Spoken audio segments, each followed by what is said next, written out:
and welcome to World Ballet Day 2016. My name's James Tobin. I'll be with you for the next 4 hours along with the lovely and wonderfully talented Brooke Lockett, Coryphée with the Australian Ballet. Brooke, World Ballet Day is getting bigger and bigger, and I know so many people excited that it's finally here. Hi James, it's so lovely to have you here with us for World Ballet Day. Yes, this is the third time we've celebrated World Ballet Day, and how exciting to not only be going around the globe, but to be kicking off right here in the Southern Hemisphere at the Australian Ballet. Well, I know so many people are so excited about today, and it's been building for the last few years because today is a day where we get to go behind the scenes. We lift the veil on all of the mystery around the premier ballets around the world and find out a little bit about what actually happens. Every day for a dancer starts with a ballet class, so we'll take you into the studio where you can actually see the dancers of the Australian Ballet warming up and taking their ballet class. We've got some really exciting rehearsals today. Stephen Baines' Swan Lake, a little bit of Nijinsky. We'll be finishing the day with Coppelia, which we've been performing currently in Melbourne. And we might be popping into the point shoe room, check out what the dancers have in their ballet bags, chatting to some of our amazing principal artists. But so excitingly, the Australian Ballet are offering 10% off all merchandise today for World Ballet Day. Wonderful. Well, make sure you jump online and take advantage of that. Today is not just about the Australian Ballet in Melbourne. We are covering the globe. We're going to the Bolshoi, to the Royal Ballet, the National Ballet of Canada, finishing off in San Francisco. So much to see. So you said your day starts off with a ballet class every day. That's right, and I should actually get going because I need to do a little quick change because I'll be in the studio. But I'll see you in there. We'll be in very shortly. Great, see you soon. Now, if you've got a question, you can ask it either through Twitter or Facebook and settle in. We've got 20 hours of live ballet coverage coming your way, either through Facebook Live or worldballetday.com.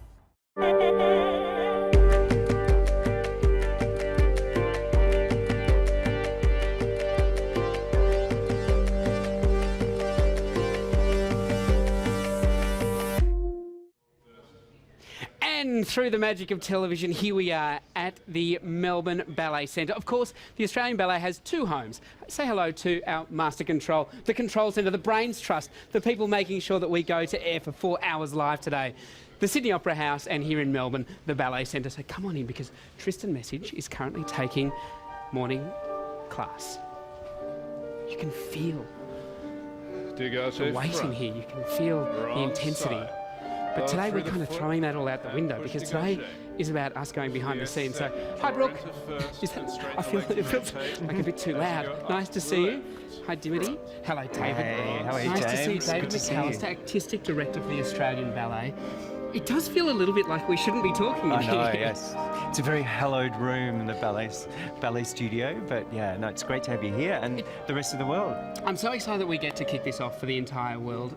It's getting bigger and bigger, as we said in the opener, and this morning we're really lifting the veil. As I said, we're seeing what really happens, so we can do away with the veil and we can talk.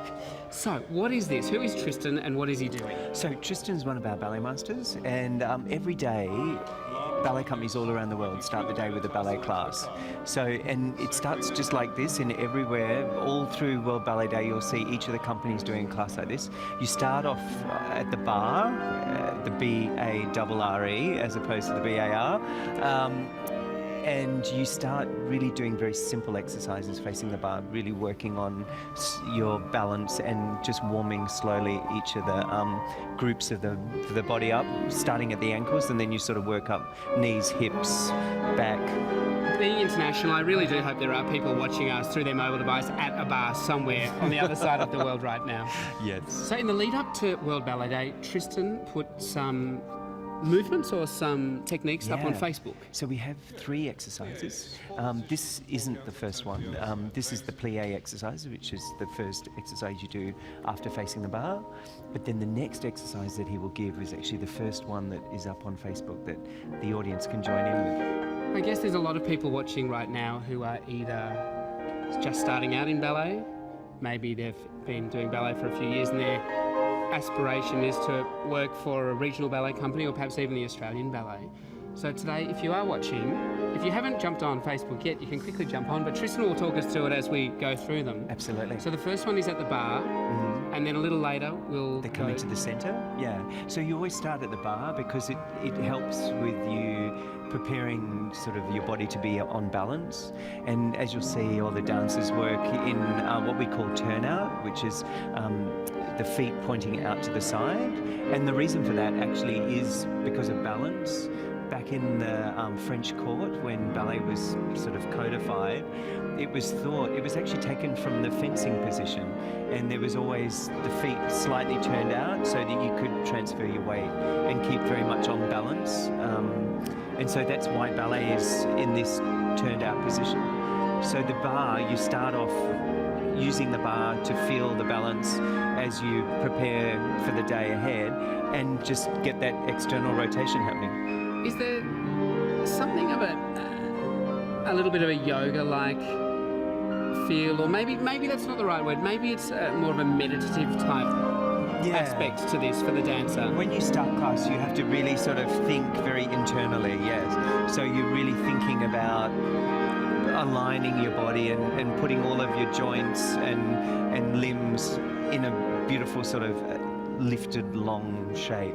So you see like here when they're really feeling that balance of the two legs and then a lovely straight line. Does this morning class, this ritual, take on a bit of a different meaning for each dancer every day? Yeah, it's the thing where you actually start reassembling yourself, and especially after a show. We've been performing down at the Palais with Capalia, and every day after a performance you come in and you've got those sort of little bits of pain, little aches and pains here and there. So you sort of work them out and you just realign. And especially after you're doing a really hard show, you just really go back into that very central, basic sort of internal place to just get ready for the day. And it's also, you're working every day on your technique, because people think that, by the time you're a professional dancer, then you know it all. But in fact, you're always learning, you're always discovering and finding ways to work better and more technically correctly. So it's sort of like, it's a never-ending canvas that you work on as a dancer. You're always perfecting your technique, and even the best dancers in the world do that every day. Of course, the other element that you really appreciate when you get to step into this room is that there's a live pianist here. Is that every day? Absolutely, yeah. And it's really important because, as a dancer, it's about making movement to music. And when we perform, we most of the time have live orchestra. So you have to get used to listening and moving with live music, and it's a beautiful way to start the day. It feels like ballet is very much like, do we clap? No. No, okay. It felt like we should clap. The music stopped. It felt like... Tondu from first position, which the people at home will be able to join us to do. So hopefully they've had a look at the video and we know what's about to happen. We go. Tondu front, flex, fondu. The exercise. Do we hand it over to Tristan here? I think we'll And let him maybe take we it should. from here, and Flex, fondu. if you're playing along at home, you can join in. Dégagé side, plié second. Dégagé, close, first, and tendu's side. With the arm going en dehors, 7, 8. Back, flex fondu, point. And to the side, flex fondu, point. Dégagé second, plié second, dégagé, close first, and tendu's 5, 6, 7, 8. We'll just do one side, folks. So front, flex fondu, side to plié second, and then tendus to the side with the arm going en dehors, then en dedans. Thank you, Stu.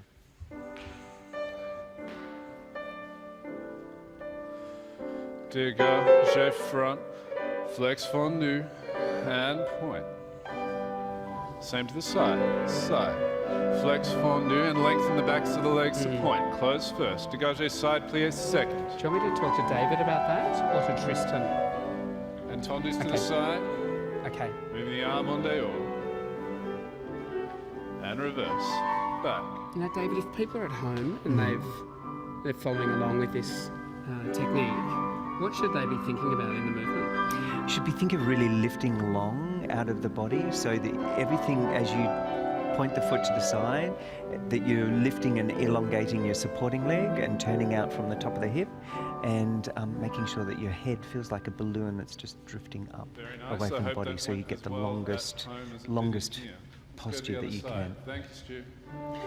And is it important that you do exactly as the ballet master says, or is this one of those things where if you're more advanced you can take it? No, it's pretty dictatorial.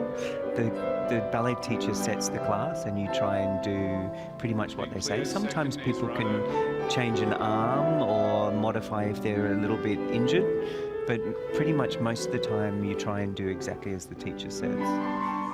How often would the public be able to see the Australian Ballet do this? We have what we call open classes every so often.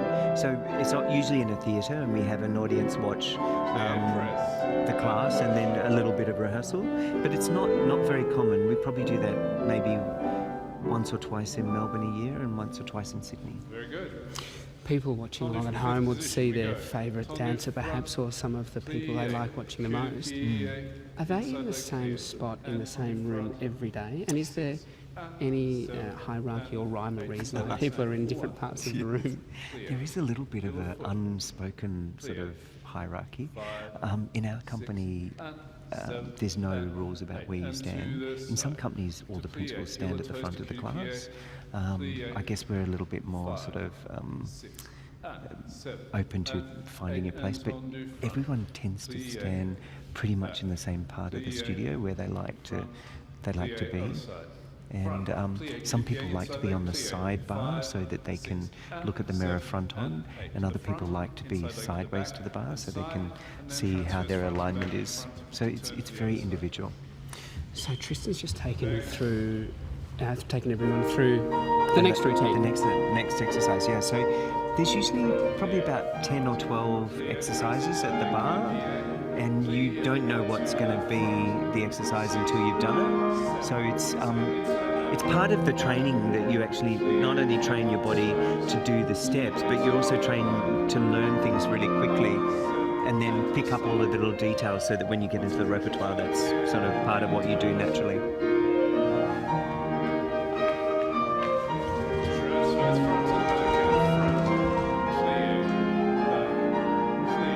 Of course, then the pianist actually has the hard work because they also don't know the exercise, so they're improvising, and we have wonderful Stuart Macklin playing this class for us today. You mean the pianist doesn't even get a heads up? No.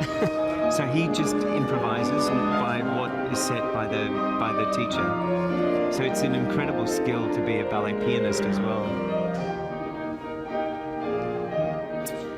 It's interesting that the morning warm-up is about improvisation, because I would imagine that most nights ballet is not so much about improvising. No, it's pretty set, yeah. Although there are some choreographers that do use improvisation in their work, and that can be challenging sometimes if you're so used to knowing every single moment of what you're doing on stage, and then they say, okay, for the next 8 counts, you just improv. That can... Let's tune in now to Tristan. Tendu first, fifth, fondu, enveloppe, close fifth. To reverse, tendu accent out, 2, 3, in, and to the side. 6, 7, and 8, and cloche, fifth. First, fifth, fondu, enveloppe, wrapping both legs, out, close fifth. Take a balance, 2 8s to balance, and other side. Out, in. Side, 6, 7, in, 8, cloche, fifth, first, fifth, inside leg, fondu, enveloppe, and close fifth. Reverse that, take a balance, 2 8s to balance, and other side. Thank you, Stu.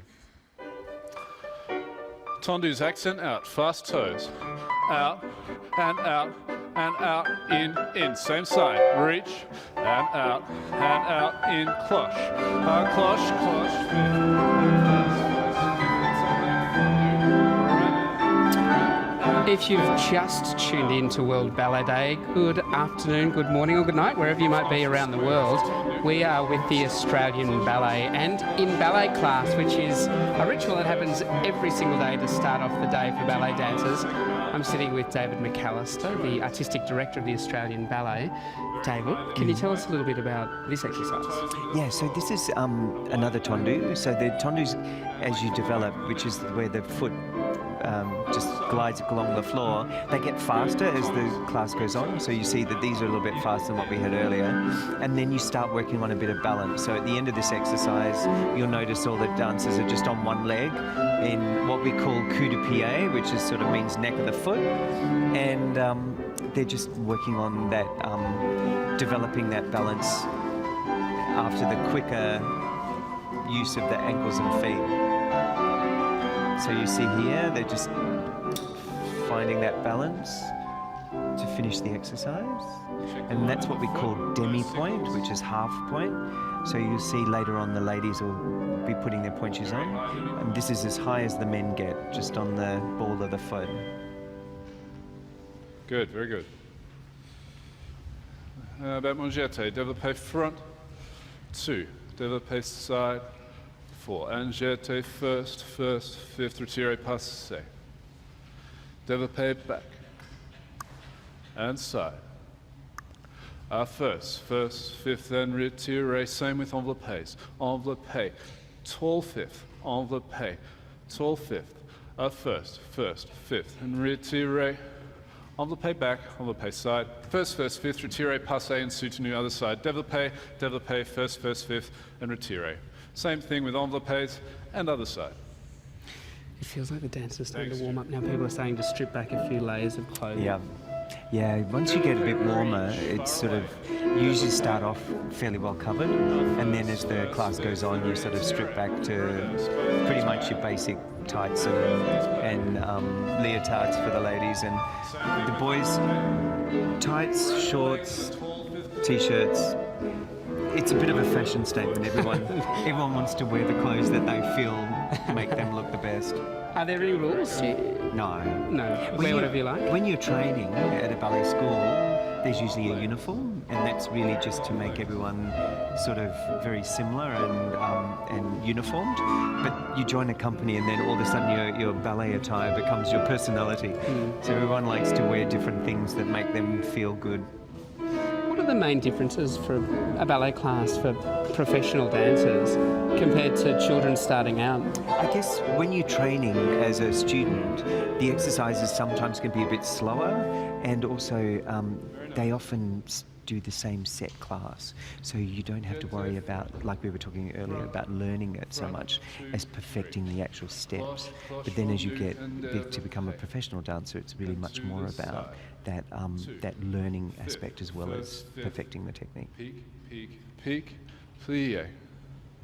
Back, 1, 2, 3, 4, 5, and 6, 7. Side, 2, fifth, first, fifth, peak, plie and soutenu. Front, So you 2, notice 3. everyone's doing a bit of hand dancing as he's setting the exercise. That's sort of, it's like ballet shorthand for working out what you're doing. Peak, plie. Reverse that. Just trying to get it turn into the other brain. Yeah, exactly. So you transfer from hands to feet. I feel like ballet dancers must have great memories. Yeah, it's really good, especially short-term memories. Yeah. If you ask them what the last exercise was, they probably couldn't remember. First, fifth, peak goes up, and plie. 1, 2, 3.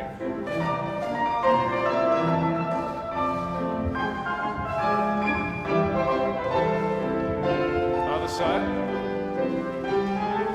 Now what? And in. So you notice that this exercise is a bit like the one before, except the foot leaves the floor. So you're slowly starting to build the height of the leg. So each exercise is sort of a gradation of the next sort of extension of what you do before.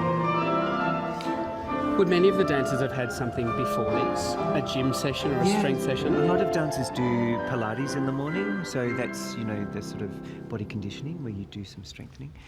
In the old days, we used to sit on the floor and stretch, but these days it's much more active, the warm-up for a ballet class, because you can actually just tear muscles and fibres in the muscles if you just lay down and stretch, whereas if you build the strength and warmth, then you can stretch it a little bit later. Round back, transfer front, Fondu 90 degrees, retiré, développé side, close fifth. Fondu, rond, transfer, transfer, 4 rond de jambes. Fondu, off the floor, transfer, transfer, 90 degrees, retiré, développé side. Into your combres. Fondu, rond, transfer, transfer, 4 rond de jambes. Off the floor. Fondu, rond, transfer, transfer, and 90 degrees to développé passé side. I just want to stay Thank you, silent sir. for everyone at home listening to Tristan's instructions. Now, let's talk a little bit about the Australian Ballet and what's coming up. We're going to explore it all throughout the next 4 hours. Yes. But top line, what's happening for the rest of 2016 and into 2017? So 2016, we're sort of almost, past halfway through our year. So we have 5 programs in Melbourne and 5 in Sydney this year, of which we've done 3 of them. So we've got Kapalia and Nijinsky, John Neumeyer's Nijinsky, left to do this year. So we've done those in Melbourne. We've finished the Melbourne season, and we take Nijinsky to Adelaide in a week's time and do 5 performances of Nijinsky there. And then we go up to Sydney in November and do Nijinsky for all of November, and then Kapalia for all of December. And then we finish the year. Let's talk about Nijinsky for a moment, because I know this is particularly a passion project for you. I think Yes. you first saw it in Hamburg at the first performance in 2001. Not quite the first performance, but very soon after. And it was the first time I'd seen John Neumeyer Ballet live, and I was just appointed artistic director. And that night we had dinner and started talking about the possibility of us doing one of his works. And here we are 15 years later performing, I think, one of his greatest works. I mean, he's got many great works, but Nijinsky is really an extraordinary piece. If my information is correct, you told him that Other night that side. you wanted to take this one to Australia, and he didn't give you an answer for a long, long time. No. Well, it was such a new work, and I think very, very much a very important work for him personally. So he didn't really say yes first up. But I think because his company has taken this work all around the world and had amazing success, and then he staged it for the National Ballet of Canada, which was also a wonderful success. I think by the time we were talking in about 2013, which was sort of 13 years in, that it was actually probably a better time to be asking whether we could do Nijinsky. And he said yes, which is great. And how has it been received? Because everyone loves the classics. Yeah. Nijinsky is quite a contemporary piece of work. It's been amazing. Like from the opening night in Melbourne, for every single performance we had people standing at the end of the show, standing ovation, which doesn't always happen, not even for the big classical ballets. So it's really touched people, as it did me, I think, back in Hamburg in 2001. So it's been such a great success, and the company have really been inspired by working with John. He's an extraordinary choreographer, an incredible artist, and he's really left this amazing legacy around with this ballet that we feel very privileged to have the opportunity of dancing. Well, I really can't wait to see that rehearsal coming up later today. After everything I've heard about it, to see some of it performed for us live will be a real treat. Yeah, it So certainly Nijinsky's going to kind of round off 2016. Yeah, well, Kapalia actually is the last piece that we do in Sydney at the end of the year, and yes, and then we have our Storytime Ballet, which is our specially made ballet for children, which we're doing after that. So that goes over the summer holidays when all of these dancers are having their break, and then we come back into 2017. Let's just wait for a moment while Tristan explains this. Inside leg.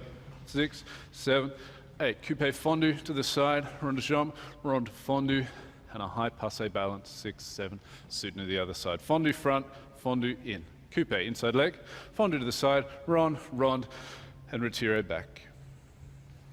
So you're telling me that Thanks, ballet Stu. dancers actually get a break? They do. They need it. Who would have thunk it? How long do they get off over summer? It's about 4 weeks over Christmas, so which is our summer holidays, which is different to what happens in Europe and North America, because the companies in North America and Europe are just coming back from their summer break. So we have ours over Christmas, and everyone heads to all 4 corners of Australia and the world, and really takes a good time off to rest and recuperate. I'd imagine as elite athletes, 4 weeks away from the practice, it must take a little while to get back into shape. Yeah, so we don't perform until 5 weeks after the holiday. So it usually takes you about as long to get back into condition as it does that you've been off work. So yeah, so we have 5 weeks of rehearsal at the beginning of the year where we prepare the repertoire, and then we head into rehearsals then for the rest of the year, performances for the rest of the year. So what happens first in 2017? So we go to Brisbane. Brisbane's our first season, and we're doing a revival of The Sleeping Beauty, a production which we premiered last year. And then we come back to Melbourne and we do a program called Faster, which is our contemporary program for the year, with a brand new work by Wayne McGregor, which is he's actually creating on the Royal Ballet at the moment, and a piece by David Bindley called Faster, and Tim Harbour, who's one of our resident choreographers, is going to create a new piece for that as well. Let's pause now for Tristan. Yeah. Frappe front and front and front and ballet out and frappe side and side and side and ballet out and double side and through the foot and double side and plie up. Pity battement serré, 6, 7 to reverse. Out, out, out, in, out and side, side, side and ballet, double frappe through the foot, push, double frappe plie up. Pity battement serré, 6, 7, 8. Take a balance, another balance, 2 8s. And to the other side. Frappe, 2, 3, ballet out, and frappe side, and side, and side, and ballet out, double frappe through the foot and push back from the toes, double frappe plie up, and a pity battement serré. So after Faster. Then we do Graham Murphy's Nutcracker, which is a production that he did for the company 25 years ago, and we're reviving that for the season, and we call it internally the Gum Nutcracker, because it's basically a really Australian story about the birth of ballet in Australia, and about this Russian emigre, Clara, who comes to Australia and dances here and spends her life basically inspiring Australians to dance. It's a really beautiful production. And then the big new work for us is Christopher Wheeldon's Alice in Wonderland, which he created for the Royal Ballet and the National Ballet of Canada in 2011. So that's our big new ballet for Christmas next year, and that'll finish off the year for us. I'd imagine Alice in Wonderland will be incredible ticket sales. So much. People love Alice in Wonderland. It's such an incredible ballet too. It's mammoth. It's got sets and costumes to die for, visual projections, amazing score by Joby Talbot, puppetry. It's like got everything that you can imagine, and it's a masterful ballet. So we're really excited about having that in our season next year. Has it always been very important for the Australian ballet to have real Australian elements in it? Yeah, definitely. And we have 3 resident choreographers who create works for us, and I think it's about balancing that thing of making your own work that's unique to the company, but also presenting for an Australian audience the best works from around the world. We'll tune in now again to Tristan. 2, 3, and 4. Développé inside front. 5, 6, 7, close 8, fondu 1, fouette away from the bar 2, développé passé 3, an arabesque 4, penché 5, 6, 7, recover 8. Side 2, 3, 4, inside front 6, 7, 8, and then we go fondu away from the bar, fouette, développé passé to arabesque, and penché 5, 6, 7, 8. Side, inside front, fondu and fouette away from the bar, and then développé passé to penché. Thanks, Stu. The Australian Ballet, having 2 distinct homes, being the Ballet Centre here in Melbourne, where we are today, and the Sydney Opera House, does it mean that our dancers tour and travel more than dancers from around the world? Well, I guess we're a touring company, and a lot of the other companies around the world are what they call resident companies. So, but even resident companies tour. So, like the Royal Ballet, I think we're in Japan this year. The Bolshoi Ballet tour all around the world, as do National Ballet of Canada. I think we're sort of unique that we actually have 2 homes, because most people are in one city that they perform in. but we've always been a touring company. So Sydney and Melbourne, we spend pretty much equal time, but then we also go to Adelaide, Brisbane, Canberra and Perth. Not every year, but most years. So yeah, keeps our suitcases, packed and ready, and keeps us sort of nimble and agile. And we're going to showcase some of those regional ballets today, as well as going to some of our local neighbours like Hong Kong Ballet. Yes, and Queensland Ballet and West Australian Ballet. So in Australia, we're lucky we have 3 ballet companies, but also we're surrounded by wonderful other companies. Like last year we had the National Ballet of China as part of our World Ballet Day experience. And of course, there's the contemporary companies like Vaganova Dance Theatre, which is our own Indigenous company, and Sydney Dance, and Australian Dance Theatre. So there's a lot of dance in Australia, which is really exciting. To the front and détourner to balance on the other side. Thanks, Jim.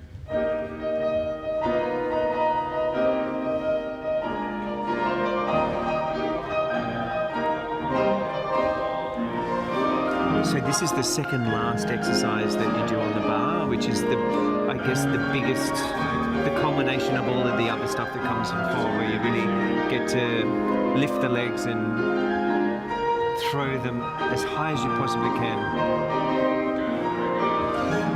When I came through the Ballet Centre last week, there were 3 classes happening at the same time. Yeah. On an ordinary day, can the dancer decide what type of class they want to take? So it sort of changes. Sometimes it's boys and ladies and gentlemen separately. Sometimes it's the senior dancers, the principals and soloists, and then the corps and choreography in another class. And sometimes we give everyone a chance to just choose whichever class they'd like to do. And today is a general class, so this is a class with everyone that sort of wants to come and do Tristan's class. And we also have a class next door which we call a coaching class, which is slightly slower and more working on specific technical things, and that's taken by Megan Connolly. So you can't really fit the whole company in one class, so we usually have 2 or 3 classes a day. So after the bar component, they do calf raises, I'm guessing, because everyone seems to be doing them. And everyone does their own sort of version of it, but this is something that we instituted at the Australian Ballet because we realised that we were getting a lot of lower leg and ankle injuries because the calf endurance wasn't strong enough. So we do this, and we recommend that the dancers can do anywhere between 24 and 32 calf rises on a single leg, and that's gives you the strength to then be able to do all the petit legro and all the jumping stuff that they do later on in class. We'll be talking to Sue Mays later today as well, who runs the physio team, to make sure everyone's in good physical condition. Yeah. But this is also the time that the point shoes seem to be going on. Exactly. So the ladies usually get into their point shoes for the centre of class, and the gentlemen usually have a bite to eat. No. The guys usually just, have a glass of water and get ready for the centre. It's sort of the little hiatus in the middle of class where you prepare for the next part of the class. Has the standard of dancing for the men changed dramatically over the last 10 or 20 years? Look, I joined the company 33 or so years ago, and yes, it's really different. I mean, I think when I joined the company, if you were a male and you had 2 legs, you had a pretty good chance. But nowadays, we test the guys as much as the women, actually, because they have to be flexible, they have to be strong, they have to be able to do all the things that the women do, plus all of the big jumps and partnering. So it's not so easy anymore to be a male dancer. I'm just going to quickly go and say hello to Brooke while she's putting her point shoes on. Don't go anywhere, because I'd love to chat further. Hello, Brookie. Did you say it's quite warm in here this morning? It's so warm. It's actually this afternoon. I keep saying this morning. It's afternoon here, but this is normally what you're doing in the morning. Exactly, normally of a morning. Did you enjoy bath? Yeah, I'm learning a lot. You're putting Chuck Super Wipes on your feet. I put these Chucks on to protect my toes, but I feel like we might chat about point shoes a bit more a bit later. Okay. Do most people do that? Yeah, quite a few of us do. We put chucks in, and other people have different sort of toe pads, whatever's comfortable. But especially in the warmer weather and it gets warm, it kind of absorbs the sweat and all that kind of stuff. But yeah, it is hot in here. Are you finding it hot in here? It is warm, especially in this blazer. I'll leave you to it. Oh, you are warm. Thank you. Okay, moving over to centre now. The second exercise that the people at home can join in. This is the tendu in the centre. Oh, fantastic. We'll leave it do to Tristan then. like 4 groups, so for the people at home, they can have a couple of goes at it if they're so inclined.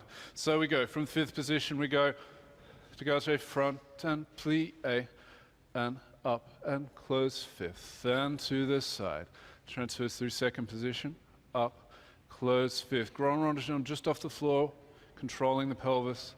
3, 4, retire, plie, pirouette, or for the people at home, if they want to leave out the pirouette, that's fine too. We go to the front, transfer, up.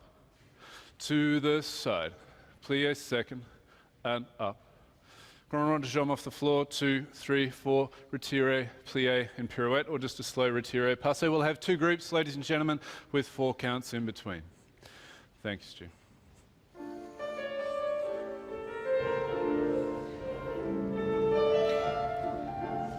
So if you're at home and watching, Tristan Message, the ballet master today, has put 3 exercises up on Facebook. So if you would like to revisit them after today, of course, our broadcast will be up for 30 days. But you can also see just these 3 lessons, these 3 exercises up on the Australian Ballet Facebook page. And that's also where you can ask questions. If you've got questions for David McAllister, the artistic director, or for anyone in the Australian Ballet, you can send them through either on the Facebook page or at Twitter. The handle is at the Oz Ballet, at THEAUS Ballet. And of course, you're either tuning in through worldballetday.com or through the Facebook Live feed.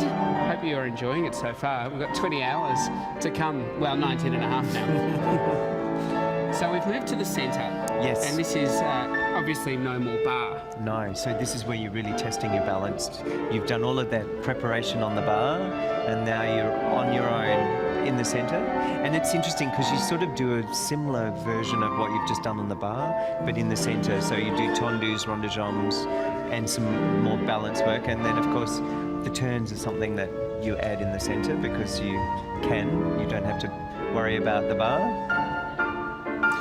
I'd imagine that most of the audience watching at this point are fairly educated on ballet, but I'm sure there are people watching who are just learning about ballet for the first time. Yeah. And what do you think is the most misunderstood thing about ballet? I think a lot of people think it's easy because you train your whole life as a dancer, a ballet dancer, to make everything look like it's absolutely natural and easy. But in fact, it's actually not. And usually the best dancers are the ones that make it look like it's effortless.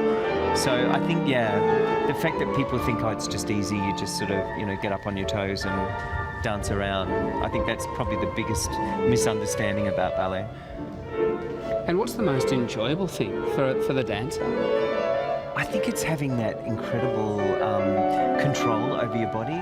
Like every part of your body you can access and manipulate to however you want it to be. So right from your toes, even the way you hold your arms, your neck, your head, everything it's about having the ultimate control over your whole body, and it's basically the body becomes your instrument, and that's really fun. Would you describe it more as an individual pursuit, or is it more of a team sport? It's a bit of both, actually. I mean, you have to perfect yourself to be the very best you can be. But then when you're dancing in an ensemble, then you have to be in lines and on the music and exactly the same as the other dancers that you're dancing with. So it's a bit of both, yeah. One of the things I'm most excited about today, and I think probably most people watching are, is the Signet dance. You're rehearsing at the moment for Swan Lake. Yeah. And it seems that dance in particular is a time when everyone has to be working in absolute unison. It is one of the most synchronised dances in the whole ballet repertoire, and it's one of those things that people love to come and see that particular dance, and it gets parodied by football clubs and non-dancers around the world. So it is one of those things that is quintessentially ballet. So yeah, to do that well is a real achievement. It's interesting you mentioned football, because there's been so much written and spoken about the difference between the athletic ability of the guys in the ballet and the footballers on the field. And it's interesting to find out that a lot of the footballers look to the ballet physios or ballet techniques to better their skills. We actually have had a number of, over the years, people come, especially for lower leg and hip injuries, because the ballet physios, that's their bread and butter. You know, we're always dealing with ankle sprains or strain injuries, and also the hips, because, you know, when you're seeing this sort of position where there's a high extension of the leg. And what we found, which is really interesting, is that a lot of the sports people train to go forward or backwards or sideways, but not all of those all at once. And that's something that I think that ballet dancers train to be able to do. So you have every circumference of, you know, the movement covered. And that's what I think they've learned. And we've learned a lot from the sports world too, in treating and because their diet, their strength programs have really featured into what we now do to make sure our dancers are in the best physical shape to be able to do what we do. Comparing ballet dancers to footballers, I think I read something about the fact that footballers can show all of the effort in their face and their body. They don't need to hide anything. No, exactly. Whereas ballet dancers might be working very hard but need to make it seem effortless. Gotta keep smiling. Yeah.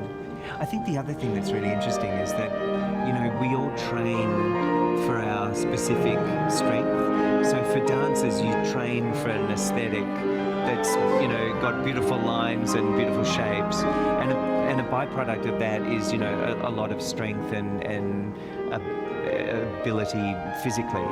Whereas I think sports people in all the various different sports, they train for that specific strength that is their endurance or their sport, and a byproduct of that is a certain aesthetic, which is very beautiful.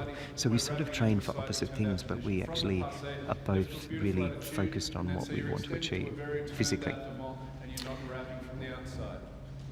Also, when you get into the écarté and particularly to the arabesque, don't let your shoulders come up with you as you go into the écarté. Keep them pulling down into the back so that we get a beautiful line here. And the same thing, as the leg lengthens to a very high arabesque, that it doesn't cream up into the back of the neck. Lots of space between each vertebra and a very long line so that we can keep that integrity of the top part of the body. Let's try again. Modifications that Tristan's explaining to the dancers so that they can work to really perfect that line.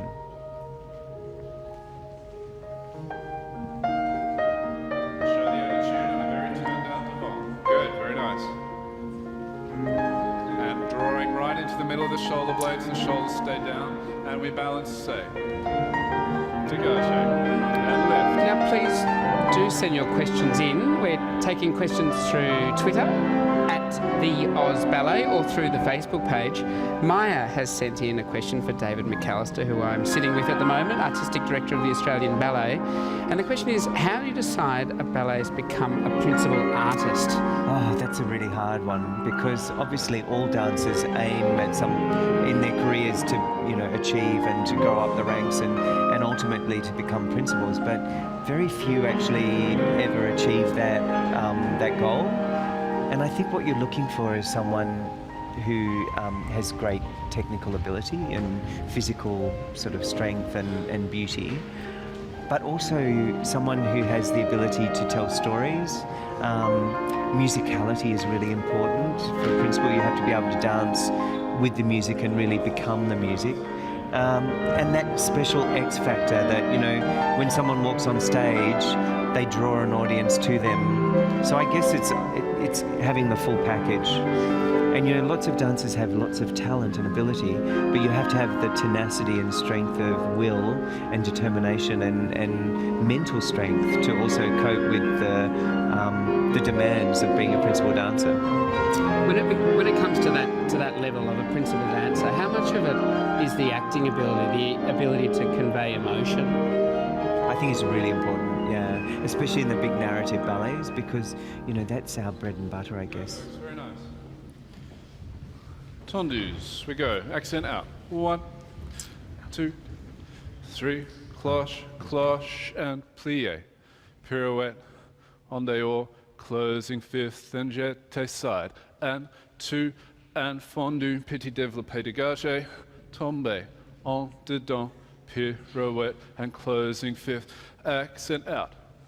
2, 3, cloche, cloche, plie. Pirouette, 7, and 8, and jeté side. And 2, and 3, 4, lunge, en dedans, pirouette, out, out, out, cloche, cloche, plie, pirouette, jeté, 1, and 2, and 3, 4, lunge, en dedans, pirouette. Same groups, 2 groups, with 4 counts in between those groups. Just back on principal dances. When a classic ballet has set steps, Yeah. how does a principal go about making that character their own version? I think within every sort of ballet, the set text is there, but you can interpret it in many different ways. If you think of a ballet like Giselle, and dancing the role of Albrecht, which is, the male lead, you can play him as a bit of a cad, someone who is very unfeeling, or you can actually play him as someone who is that hopeless romantic who falls in love with, this young girl, even though he knows that he can't be with her. And so there's a lot of ways that you can actually interpret these roles. And so I think it's up to each individual dancer to work out what suits their particular personality and what's going to work for them. And that's the great strength of knowing yourself. I think principals have to know themselves exceptionally well to be able to transform who they are into being all these different characters.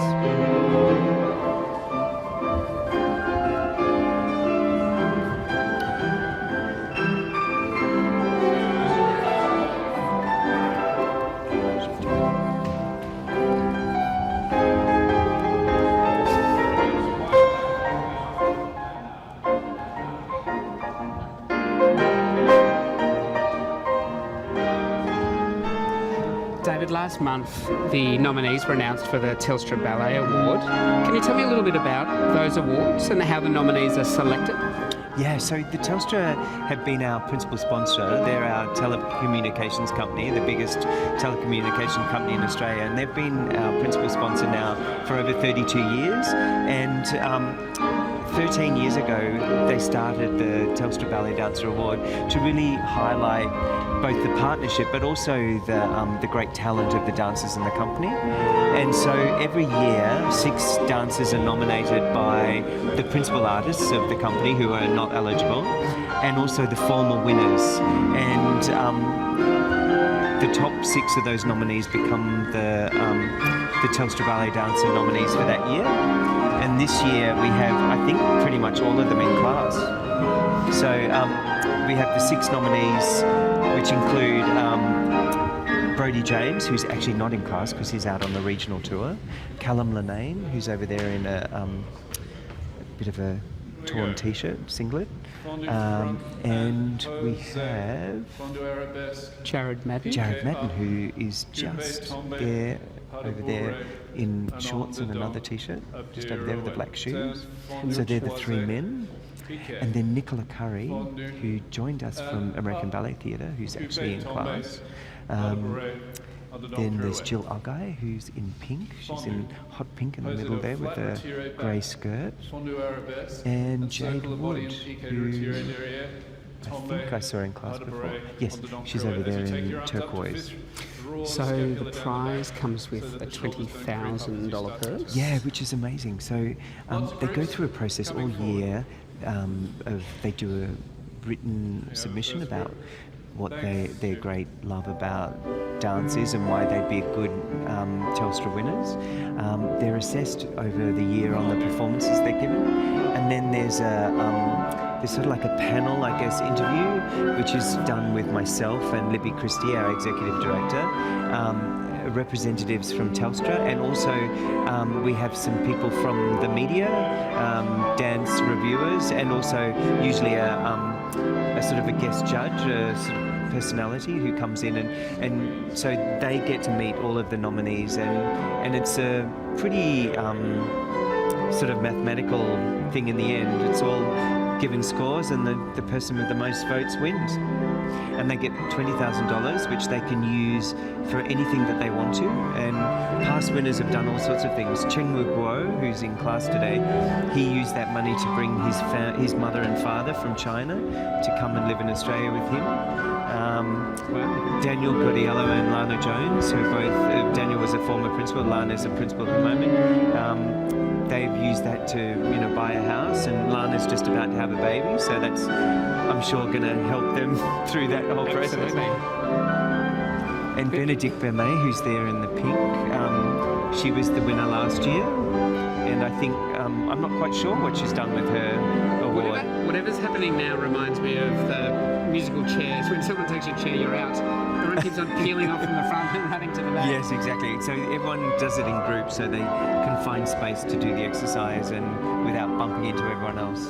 So obviously, if you've been watching since we started live at 1 o'clock Australian Eastern Time, this class has been getting more and more physical. Now it's getting a lot of movement, a lot of leg work, point work. Yeah. And this is actually, I think Alex asked on Facebook what my favourite part of the class is. And I used to love this bit. I loved the pirouette section because I used to like turning. And so this is the opportunity where you actually get to practice doing multiple turns. And it's the section of the class that we do just before we start jumping, which is really the beginning of the end of class. We've got a lot of the men out at the moment. Has ballet dancing for men changed much? I think it has, yeah. I mean, Rudolf Nureyev really changed ballet dancing for men. I mean, after Nijinsky. Nijinsky was the first big male ballet star. And then many years later, Rudolf came. And what Rudolf did for male dancers is, in the old days, the boys never lifted their legs as high, and they never probably did all the extension and more extreme movements that the girls did. And now, thanks to Rudolf, the men pretty much have to do exactly what the girls do. They have to have beautiful line, they have to be able to jump as high and but keep the strength for the partnering and the big male steps. How do they go when they get into a set of point shoots? Well, it happens very rarely. We did a ballet last year actually, Sir Frederick Ashton's A Midsummer Night's Dream, where one of the boys danced on point, and it's really painful because there's so much more weight in one of the guys going through those tiny little shoes. But it's actually incredibly strengthening, and the boys really have a new sense of respect for the women when they've done a bit of point work.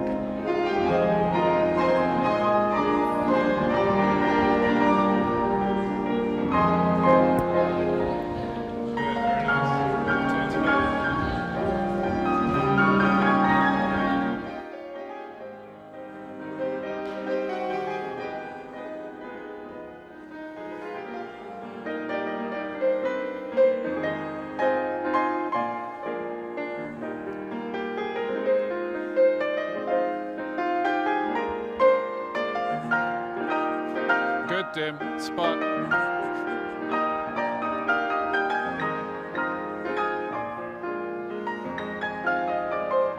Good, much better.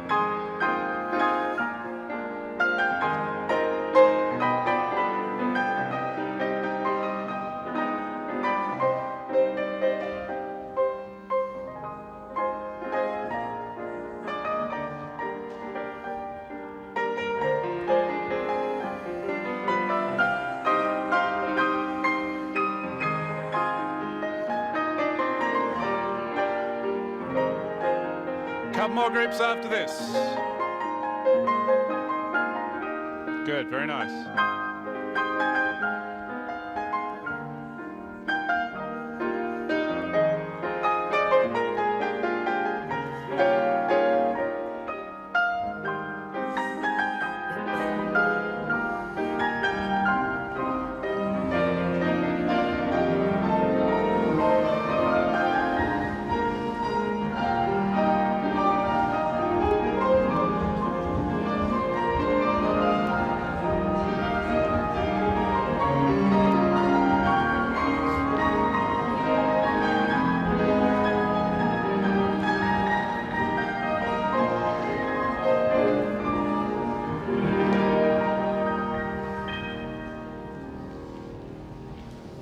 Very nice. Let's do a pirouette.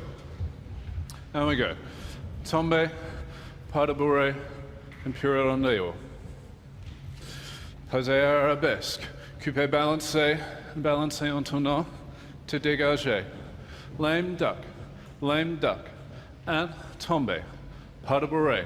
Now you can do long pirouette. If you want to add a fouette or a grand pirouette, up to you. Then we'll go straight onto the left side we go. Tombe, pas de bourrée, and pirouette. And there. Posé, 5. Coupé balancé, 6. En tournant, 7. 8. Lame duck, tombe, pas de bourrée, long pirouette, something. I thought something I heard that Tristan resembles say lame pirouette duck, at the end. and now I'm sure. Please don't tell me there are any in Swan Lake. No, a lame duck is, I don't know if it's, sometimes they're called step over pirouettes, but I think it's a pretty English thing, and we tended to sort of copy a lot of what the English did because of the early years of the Australian ballet. We had a lot of English teachers, and so a lame duck is what the Americans call a step over pirouette, or it's a pirouette en dehors, which is sort of, but when you do it, you sort of look like a bit of a lame duck. It is like learning a whole nother language. Yeah, well, here we go, this is the lame ducks. See how they sort of look like they're a little bit, got one leg that's a bit shorter than the other? Nothing about that looked like a lame duck to me, I have to say. It looked very graceful.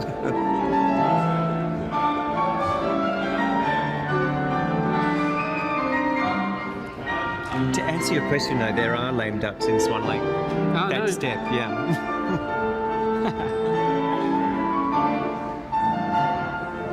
How many ballet terms are there? Well, a lot. And mostly it's French. I mean, if we were being really strict, all of these steps would have French terms. But I think over the years, especially in English-speaking countries, they've sort of been anglophiled a little.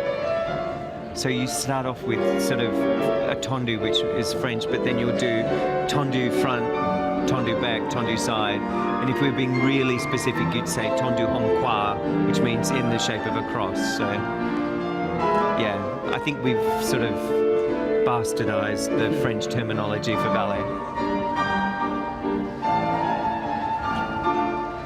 Is it easy for an Australian dancer to go and work with the Bolshoi, for example, without having too much of a language problem?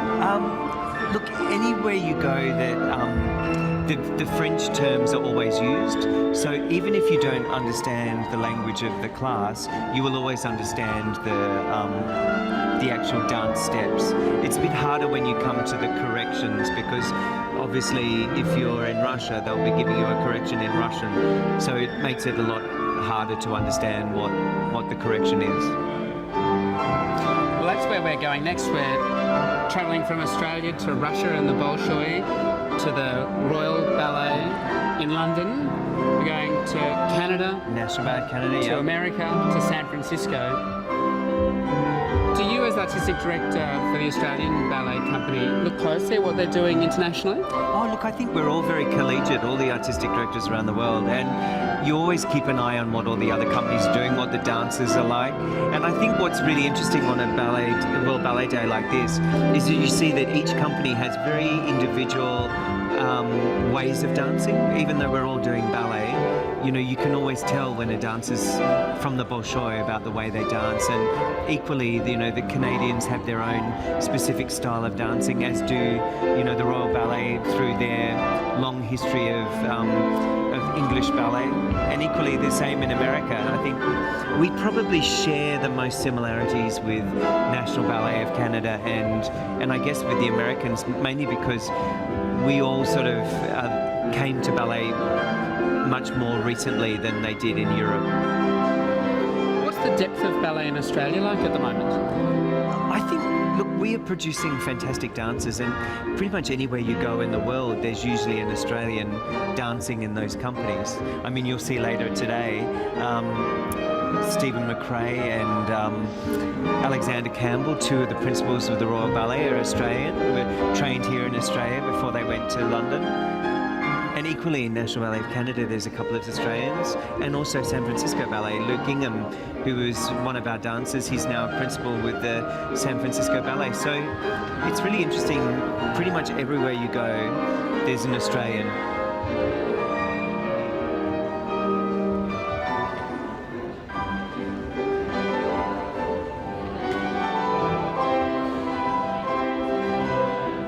I can't believe this is just the daily warm-up. Yes. An hour and 15 minutes of this, Yeah. and the day hasn't even begun. That's why they look as good as they do. So what would the average dancer, what would the average day entail after this? Do they have a So break? after this, you'd have a break for 15 minutes just to usually change your clothes because you're a bit sweaty and wet after class. And then we go into 2.5 hour blocks of rehearsal.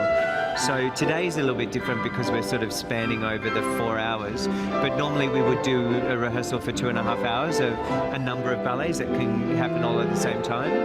And then we'll have a lunch break from 2:30 till 3:45, and then we go into the second 2.5 hour block of rehearsals. And then on a performance day, we do the same beginning of the day, but we don't do the second 2.5 hour block. So we'll finish at 3, and then we go into the theatre for the performance, which usually starts at 7:30. The big days. Yeah. This is the last exercise for the people at home to join us. This is the Piti Allegro warm-up jump. We go from 5th position, first releve, second releve, and 5th and releve, changement, 2, 3, 4. 2 first, releve, 2 second, releve, 2 fifth, releve, 4 changement, all together. We're only going to do this once for the people at home. Thank you, Stu.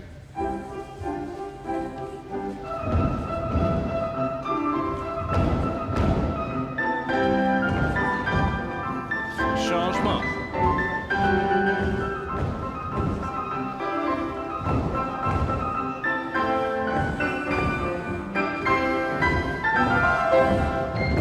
Very nice. And changement, échappé second, effacé, dégagé. Tombé par le bourré, six and back. 1 and 2, échappé second, effacé. Tombé par le bourré, six and. 2 changements, échappé second, effacé. Tombé par le bourré, petit six and derrière, assemblé. Lots of groups coming forward. Thank you, Stu. How many dancers are there with the company? At the moment, we have 77 dancers in the company. Some of them aren't here at the moment because we open our regional tour of Giselle in Chatswood in Sydney tonight. So there's about 6 dancers not here currently. And of course, we have another class next door. So this is the whole company here. And then aside from the 77 dancers, how many people make up the Australian Ballet? There's about 250 people who work for the Australian Ballet in various different areas, because obviously there's the production wardrobe, which we have in the building downstairs.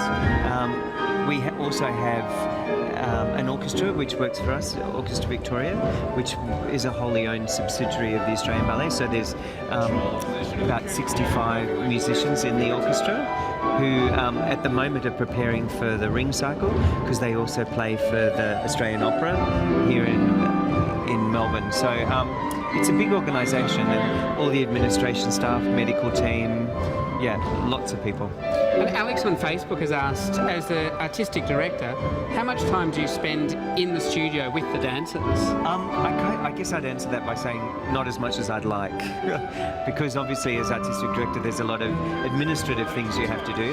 But I try and teach class every week, once a week. And depending on the repertoire, I'm usually in rehearsals for certain repertoire.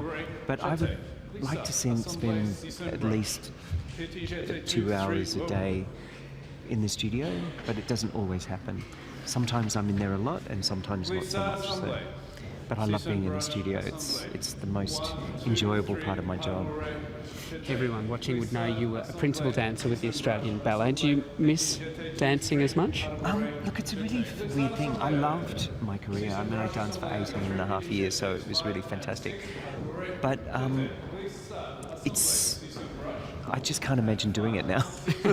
My body's that much older and stiffer and all of that it's really, I look at these beautiful young dancers and think, yeah, I can't imagine ever being able to do that again.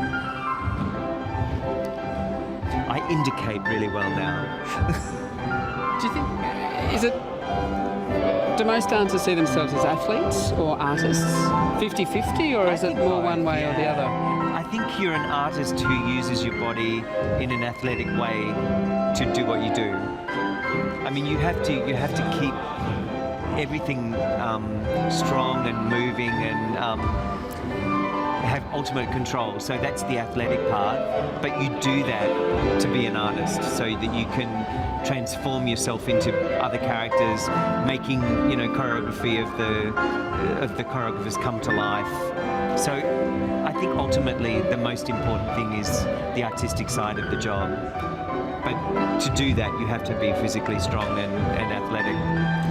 World Ballet Day has grown in popularity since its inception, and it's obvious why people at home love tuning in. But for the Australian Ballet, what is the benefit to you? What do you enjoy about the fact people can get an inside look at what happens in the ballet? I think it's so important, especially for us, because, being based in Australia, which is probably the most remote continent in the world, it's a great opportunity to share what we can do with people from all around the world, and to be seen up against the great ballet companies of the world. So it's a great opportunity for us to be a part of the international dance scene in a very tangible way.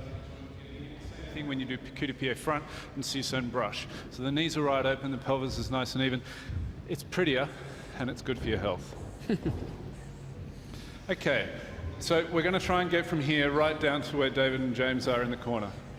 This could be risky. We could have dancers on their laps. Tendre cuisse, trois coupé développé devant. Brisé, brisé, brisé, brisé, échappé battu, second, pas de bourrée, coupé posé, retiré, or attitude. I was ready for the catch. It might be necessary. There would be a terrifying catch that you would have to do. 4 enche cut, enche cut, enche cut, enche cut, enche cut, tendre cuisse, trois, coupé développé devant. 4 brisé, 2, 3, 4. Échappé battu second. Beat out, pas de bourrée, and posé. Retiré or attitude. Lots of travel, big beats, one side only. We got it? Start right back, lots of travel. Thank you, Stu. Enche cut. 2, 3, 4. Tendre cuisse, trois, pas de bourrée, développé. Brisé. 2, 3, 4. Échappé, pas de bourrée, coupé, posé. Oh. I thought we were going to get bowled over. No, Everyone's being very, very well behaved, staying back. you never know. Oh, these guys are getting closer. Are there new, in sport in general, athleticism is always improving. Every Olympics there are world records that are set. Are there new moves in ballet now because people are physically more capable than they used to be? Yeah, it's really interesting. You only have to look at, filmed performances or videos, even from as recently as 20 years ago, and you see physically the dancers are different shape and what they can do now. What corps de ballet members of the company do now is what, we used to do as, senior dancers, say, a decade or so ago. So it is always improving and developing. And, the height of the leg, the shape of the legs, everything is always improving through the training. And as the training improves, then the dancers get better.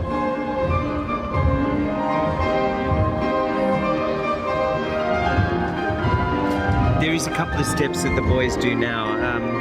There's one step called a 540.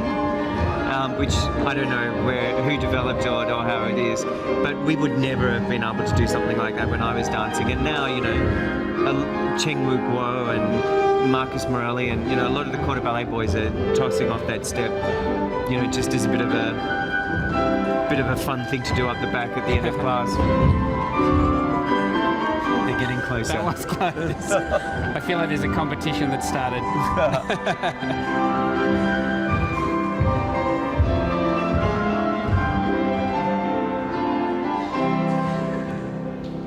Andy. Ladies and gentlemen, I'm not going to do that on the other side, so we can do some other things.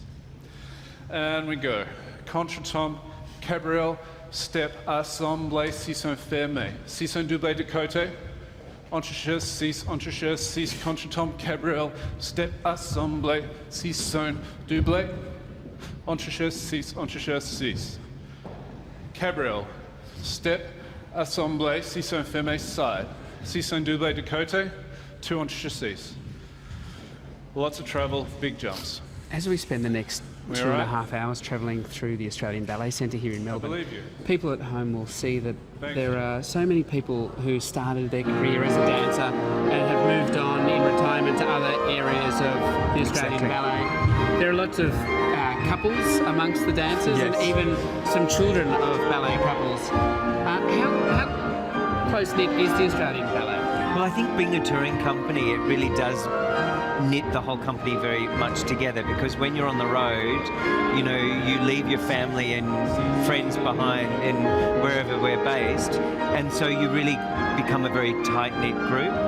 And yeah, our company's always been a bit of an incubator for relationships and building, you know, families. In fact, we even have in the company now sort of second generation children of dancers who have then joined the company as dancers themselves. So it is quite a close-knit group. Is it tricky when you are, in effect, in competition with each other sometimes, like the Telstra Award that we were talking about earlier, but you also have to work together and alongside each other?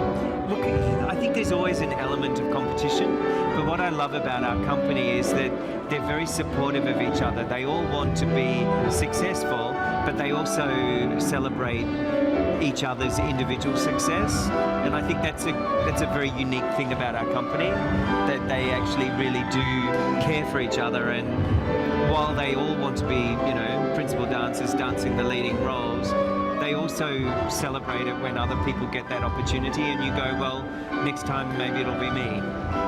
I have to say, sitting up close and personal, it is incredible how high they jump. Yes. The athleticism is phenomenal. Yeah, no, sometimes it looks like they've got springs in their shoes. Yeah. 8 and fouette, cabriole or normal fouette, 2. And développé devant. I mean, today's And really... Grosjeté. I'll let Tristan speak. Assemblé. Ladies, tombé, développé, écarté, balancé, piqué, chassé, coupé, jeté, and grand jeté. Gentlemen will do something slightly different. Renversé goes 7, 8, 7, 8, and 1. And développé. And grand jeté. And assemblé. Gentlemen, relevé, plié, double tour, and balancé, chassé, coupé, jeté, and a soda basque. Ladies, développé, écarté, 1. There. Piqué, chassé, coupé, jeté, grand jeté. So we prepare on the 7, 8 of the previous phrase. Tombé, pas de régressage, jeté. The thing. The normal thing. Thanks, Stu.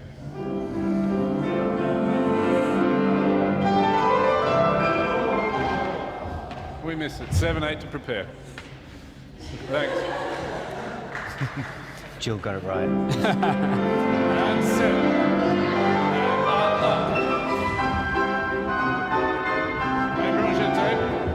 Actually, there's two of our Telstra nominees together, Jill and Nicola. Sorry, went blank there for a moment. That's okay, so did they when the music started. It's got to be tough when you're the first cabs off the rank and you've only heard the instructions once. Yes, no, and it's always the women, because the women are usually a bit quicker at picking everything up. I always used to stand behind Fiona Tonkin in the bar because she always knew the exercises. Now she's our principal ballet mistress. And you're still standing next to her at the bar? I do as much as I Just can. a different bar.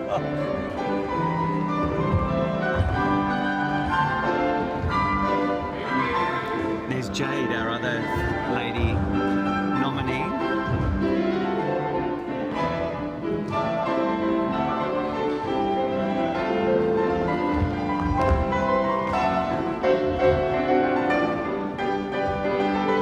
There's Ako Kondo, one of our principals, in the front there with the purple pants.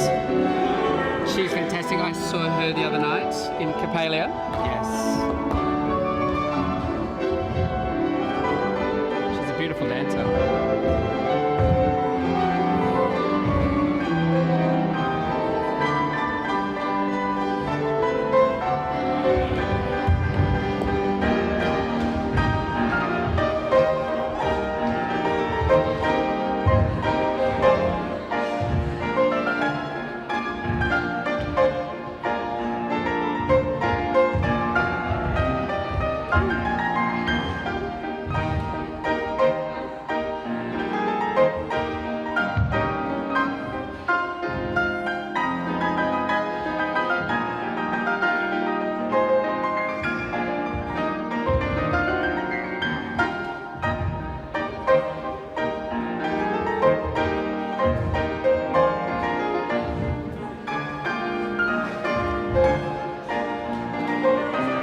ballet, these two dancers, they're the ones that always compete with each other to do the most spectacular jumps. Marcus almost threw himself completely off balance. It was Yes. amazing when he probably was. He just looked to me like he was. Yes, Chen. Unbelievable movement.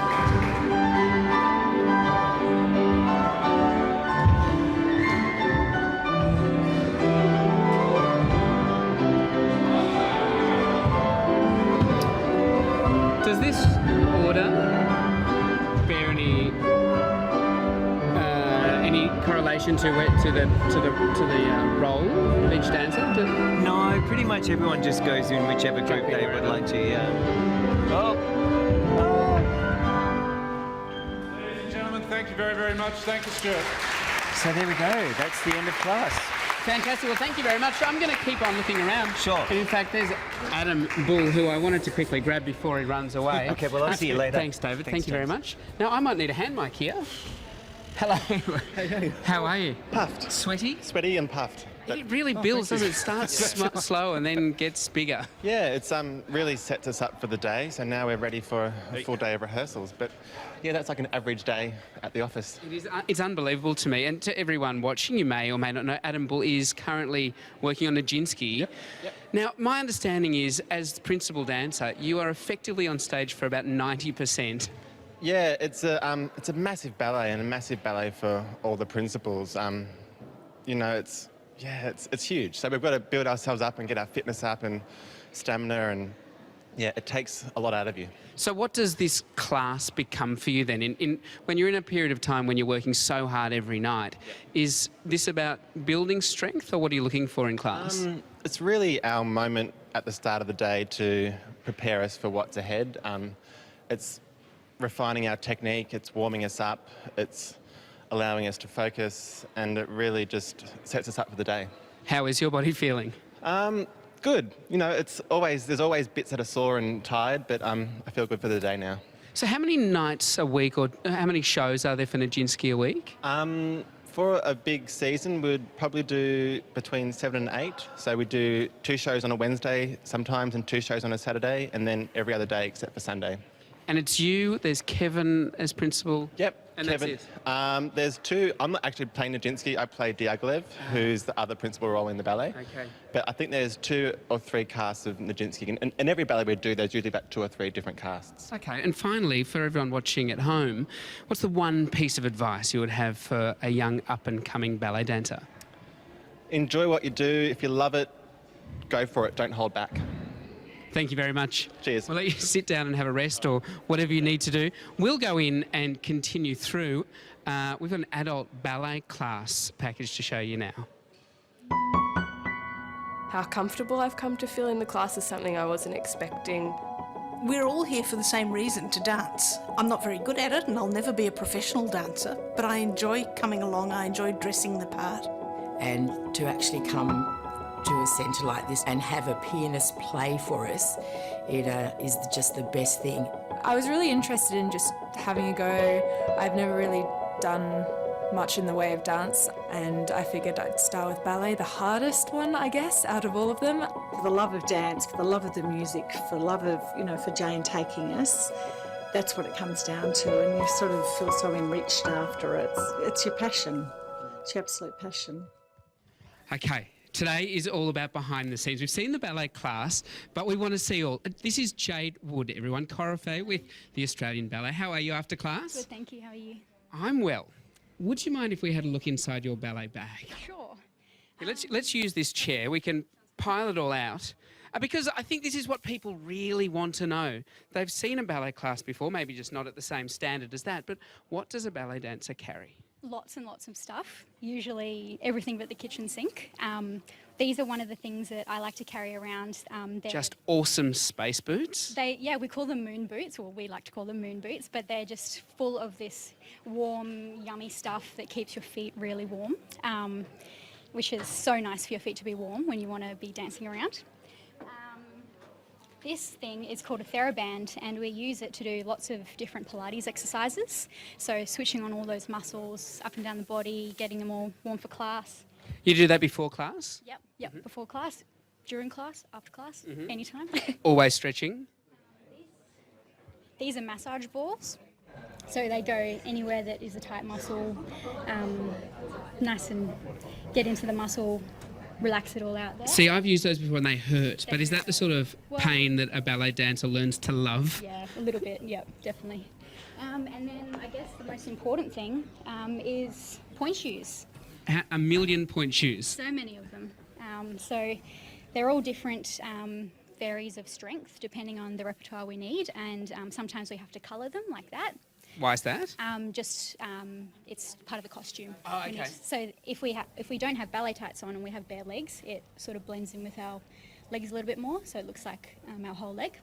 And many of us do all different things to our point shoes. I done the tops like that, just for a little bit of extra balance and to keep the shoes nice and good. And So that kind of makes it a bit broader. yes, Okay. yep, so we're on our toes. And you do that yourself? Yep, we do that ourselves, and we also sew on all the ribbons and elastics, just exactly how we want it.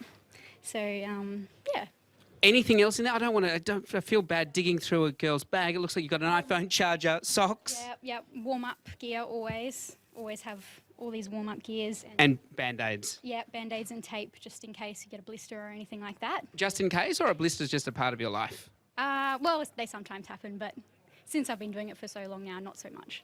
Well, thank you for showing us your bag, because we're right in front of the shoe room. So I might leave you to the rest of your day and we'll head in there. Thank you, Jade. Ellie is in here. Hello, Ellie. Ellie, this is your domain, the shoe room. Yes, it is. I don't know whether people at home would have thought there would be this many shoes in a shoe room. Just as an example, we met Brooke Lockett at the start of the show. That's just for Brooke, all of those shoes. How many shoes does a dancer go through in a week or a year? Well, we, on average, we have about 10,000 pairs of shoes for all the dancers. For a year? For a year. 10,000 for 77 dancers? Average about 2 pairs a week. Yeah. Wow. Yeah. And so some dancers, my understanding is they'll rotate through a whole lot, or some will just wear one pair out. Yeah, so for instance, this is Lana Jones's point shoe box. So she's pregnant at the moment, but when she stopped, she's got about 9 pairs in there that were on rotation, and that's about average for what a normal dancer would go through, and they have different strengths depending on how fast they've broken them in. And we saw Brooke earlier today packing her foot with this Which is, the Chuck Super Wipe. What's that about? So, well, as she said, it kind of absorbs the sweat a bit. Each dancer uses different things in their shoes, but some people use ouch pouches and some people wear nothing, which is amazing. And in terms of a couple of things you can do to the shoes, so it's very unusual for a dancer to just sew on ribbons and elastics and just put the shoe on. They're always going to break it in a little bit or do certain things to it. So we've got darning here, as Jade pointed out, which makes it more stable, just here, the stitching. And we've also got Brooke here as she's shaved the bottom, which also helps with stability on the floor. And then another thing you can do is some people don't like the suede, and I'll show you right now. You can take the nail out like such, which helps with just, the flexibility of it for each individual dancer. So, Can I? You retired recently as dancer with the Australian Ballet. Yep. Can you remember your first pair of ballet shoes as a little girl? They were really small and they really hurt. They were point shoes, but they were really painful at the time. And I remember not liking it at all, but you really get used to it and you get calluses and things, so it doesn't hurt as much at all. Hi. Hello, Brookie. Sorry to interrupt, but our first rehearsal for the day started. Would Swan you like Lake? to come? Swan Lake started. Okay. Right. Ellie, lovely to see you. We'll leave you to the shoe room. Come with me. After you, I'll follow you out. So we have Swan Lake rehearsal. Where is it? Where's it taking place? Back in the same studio? Back in Studio 7 and 8 where we had class. And they are rehearsing from Stephen Bain's Swan Lake, Big Swans and Signet. So we might just sneak in quietly at the side.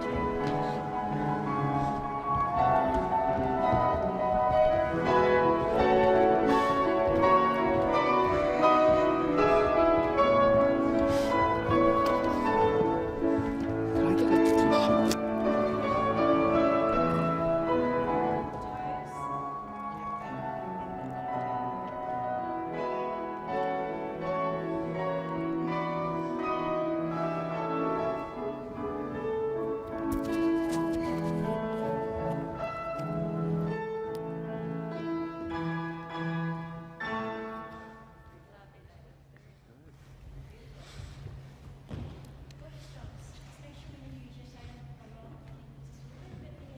end it at the end. So just keep yourself going on and on.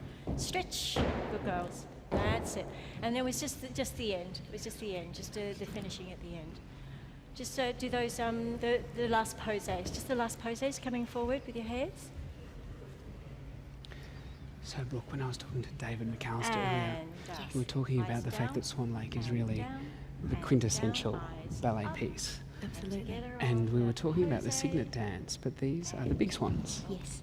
So in Act 2 of Swan Lake, you have the main pas de deux with Odette, and then you also have the two other famous pieces are this piece you're seeing right now, which is the two big swans, a lot broader movement, big jumps, and then the very iconic moment is the four little swans, which I'm sure you probably even know the piece yourself.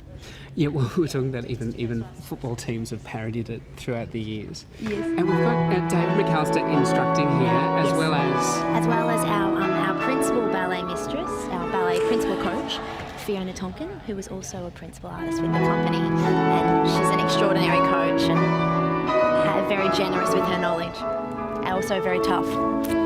So, a professional dancer would have done this so many times. What is she telling them? What do they not already know? So you've just seen class where everyone's working on their technique, and now something like this you have to also work on the unison. So when you're dancing with different partners, learning to work together, getting in time, and also it's a human art form, so every day your body is different, so it's just sort of fine-tuning. How soon before a production or a season starts do you start looking at the dance? A new production, we'd usually have sort of a 6 or 7 week rehearsal period. All right, Siggies. This we're doing in a few weeks' time, but it's a ballet we did earlier this year. So it's already in our bodies, it's just a matter of getting the stamina back. And now the girls are about to do signets. So it's Jade who we just spoke to. Yes, so Jade. Rummaging through her back. Yes, so you've got Shani, Jade, Sarah and Jill. All right, let's do that again. Do it again.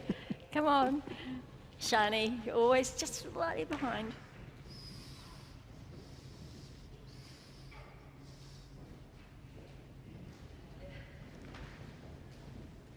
All right.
Signet is something you know very well. What are the challenges?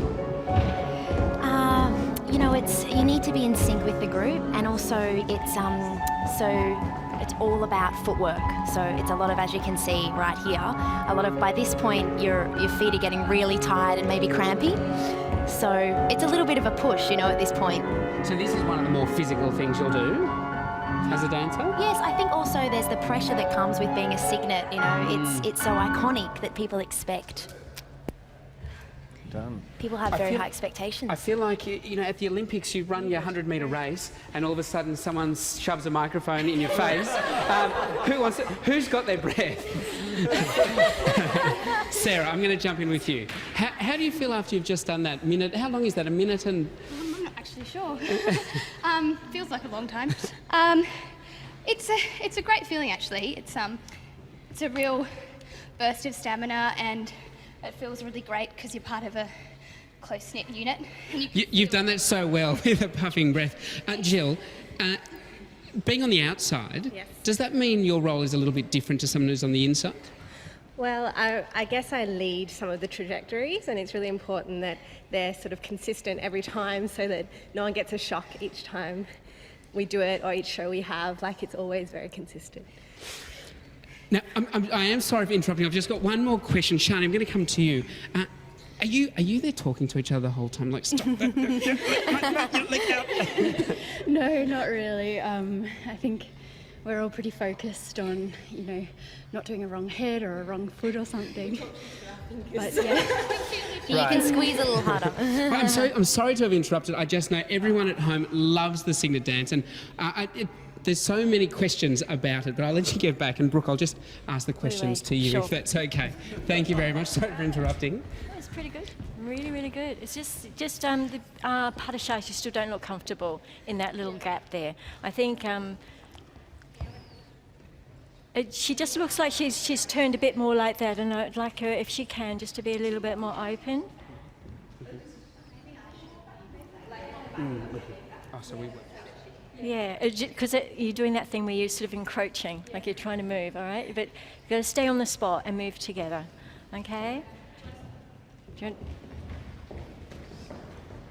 Actually, do it with the music. Can we just have a little intro into the pas de charge? So, Brooke, Jade said that they communicate through their fingers. Yes. Is that really squeezing each other to let you can each other exactly. know? Sometimes if someone's got their weight a little bit further forward or a little bit further back, it can pull the other girls. So for Jill, like you asked her just before, that's actually the spot I do. She has to really push that forward and almost pull the other girls with her. It feels you like kind of Jade's start in to feel a coordination. She's When it works, it feels magic. 1, 2, and then Jade's sort of a little bit there, and then Shani's back. So maybe. Is this one of the harder things you'll do? I think you probably need to be flatter. It is in the sense that when you're out there on your own, the room for error, the audience don't necessarily know. If one goes wrong in this, we all know, right?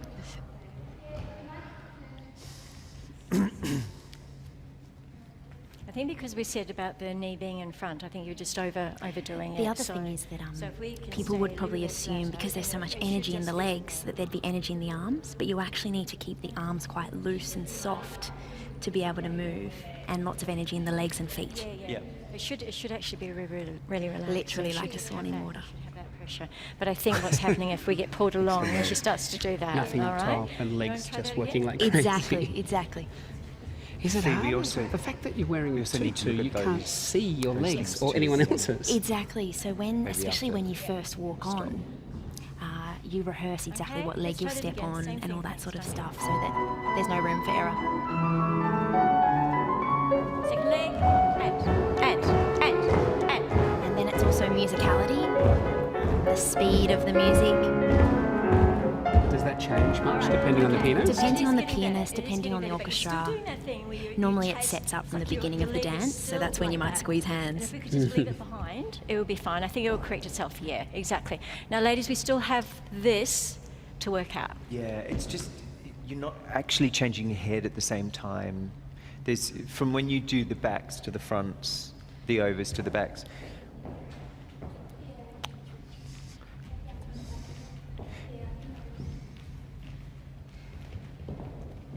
And 1 and 2 and 3 and 4 and 1 That's and better. 2 and 3 and 4 and that's it. Yeah. Good. Yep. And if you can, when you've got your head, you need to lay it back just slightly. Okay, you're just turning it, but they're laying it back just a little bit. Can you try that again?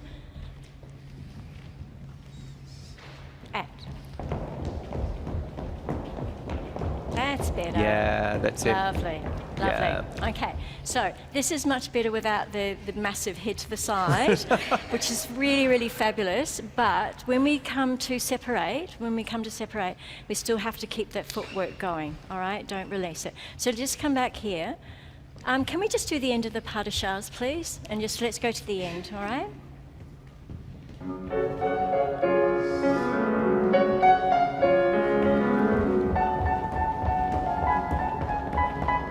Stretch those knees in front. That's better. Now stretch your knee, stretch.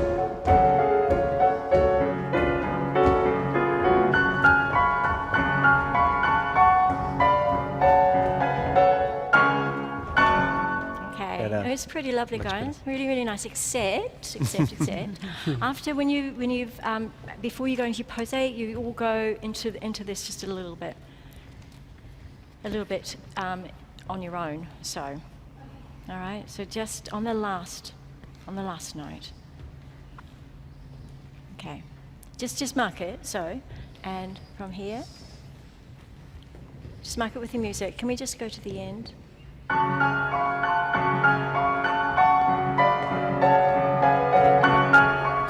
Okay. Yep. Yep. Play the same again, thanks, Done.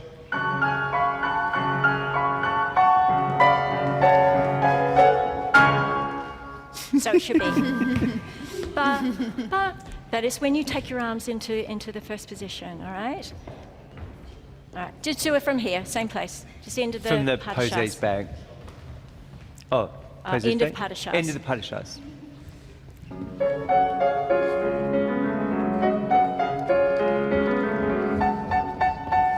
Stretch the end of your toes, Shans. Good girls. And stretch your knees.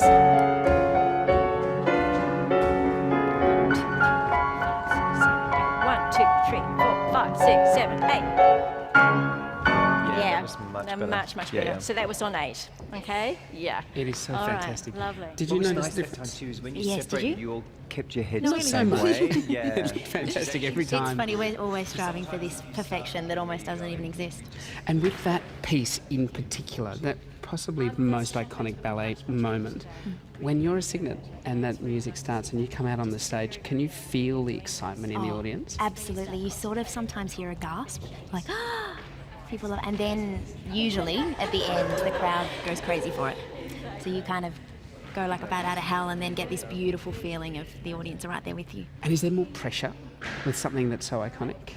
I would say absolutely. People come to the theatre with an expectation and you want to live up to that. Can you hear those gasps? Can you? You can hear people say, they're on. It's the cygnet dance. Yes. Really? Yeah. We should be more quiet. And because Shani was the ad in there, the taller added. Yeah, she's done a lower. Together. Is it important that the girls are all roughly the same height? It definitely helps. It helps with how it looks and it also helps with how it feels. Those pas de chasse are still, I think because you've gotten to such a habit, you're overcrossing. Are you So trained in just both do the the- outside and the inside? Or I've do you always been the leader. Always the front? Always the front girl. The locomotion? For 10 years. The yeah. locomotive. Is the aim to try and get together in the air or to be... Yeah, but without being sort of like that. Yeah, I still yeah. need to see that. So you're still doing a proper pas de chasse, but you want to see, yeah. But you want to be able to see that. And at the moment, I see that. So I'm not getting my both knees out the side. Just into the pas de chasse again, thanks. Out.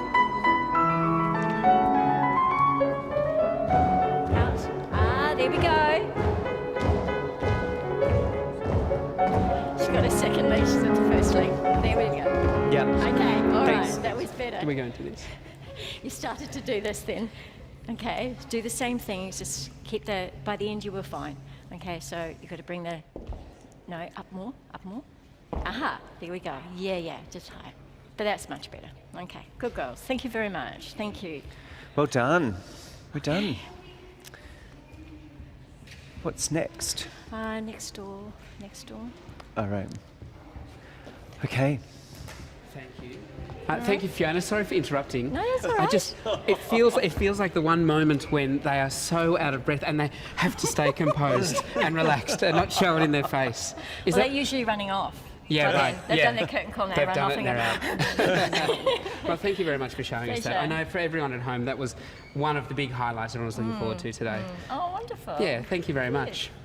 Well, David, I want to speak to you, if I could, about the Australian Ballet's education program. It is. So we do. this is effectively going out around Australia and educating people about ballet. Yeah, it's a really great thing that we started almost 10 years ago, in fact, over 10 years ago now.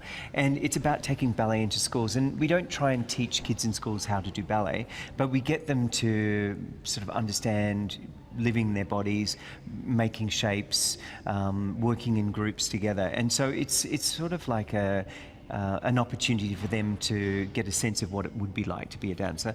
And then at the end of these workshops that we do a little performance, and then they get to see all of the stuff they did in the workshop, but in ballet form. And where do you go? We go to schools all around Australia. We try and aim it towards schools that have disadvantage in the way that they're located, like, far-flung places. And we also like to get into schools that maybe don't have a big arts program, so that we can share that opportunity with them to, what it's like to learn dance, or, to be with music and all that sort of stuff. And so Opera Australia has teamed up, so it's the Orchestra Victoria. Yes. Is part of the Australian Ballet, and then also collaborating with the National Gallery of Victoria. Yeah, no, so 2 years ago almost, Orchestra Victoria became part of the Australian Ballet, and they're our orchestra that we work with in Melbourne, but they also work with the Opera, Victorian Opera, and Opera Australia. And we just did this great collaboration with the National Gallery of Victoria, where they had the beautiful Degas exhibition, and we did a couple of concerts with dancers, and then the orchestra did a performance by themselves. And so it's a really great synergy between all of us arts groupies to hang out together, and now that we have an orchestra, we can do these sorts of things as well. Is it the Orchestra Victoria at the Palais as well? Yeah, so when we were performing down with Capalia and also with Nijinsky, we always have Orchestra Victoria with us, and it's fantastic. Well, speaking of Nijinsky, we're going to head over there in a moment, but I do have a Twitter question first, a question without warning, and I'm just getting it through my ear. Wow, that's It's exciting. from Janine. Uh-huh. What qualities do you look for in young dancers coming into the company? I think for me it's musicality. So being able to dance on the music and to interpret music when you dance. I mean, obviously, good, strong, solid technique is really important. But often when you take young dancers into the company, you're looking at potential too. Maybe not what they can do at the moment, but what you can see their potential is going to be in 5-10 years' time. Now, Nijinsky, it's finished in Melbourne. It's moving to Adelaide. October, Adelaide Next in October. week in October, Next yeah. week, and then Sydney in November. Yes. If people love the classics, why should they try Nijinsky? Well, Nijinsky is such an amazing story because it is about the very famous dancer Vaslav Nijinsky. So for the first half, you see a lot of the roles that he danced, and you see the glory of the Ballet Russe. So it's all of this, the steps and the choreographic language is very classical. But then in the second half, you see the descent which happened to him because he became quite mentally unwell and spent most of his time in sanatorium. So you see that descent into madness. So it's dramatic and epic and really extraordinary production. Yes. Well, where do we need to head to see the rehearsal? Just over there. Okay, we're next in studio along. This is for everyone watching at home. This is Studio 7 and 8. Yes, and we're we're going to be heading in to 6. Yep. Okay, Enjoy. let's make our way over. Thank you. Oh, you're not going to come? I'm not going to come. I'm in Okay, another all rehearsal. right, leave it with See me ya. then. Thank you very much. We'll make Pleasure. our way over to Studio 6. Come on over.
welcome to Studio 6. I'm with Brett Chenoweth, Senior Artist with the Australian Ballet. Hi everyone. How are you? Good, thank you. How are you going? Very well. How was ballet class? Good start to the day. Good. It was very enjoyable to watch.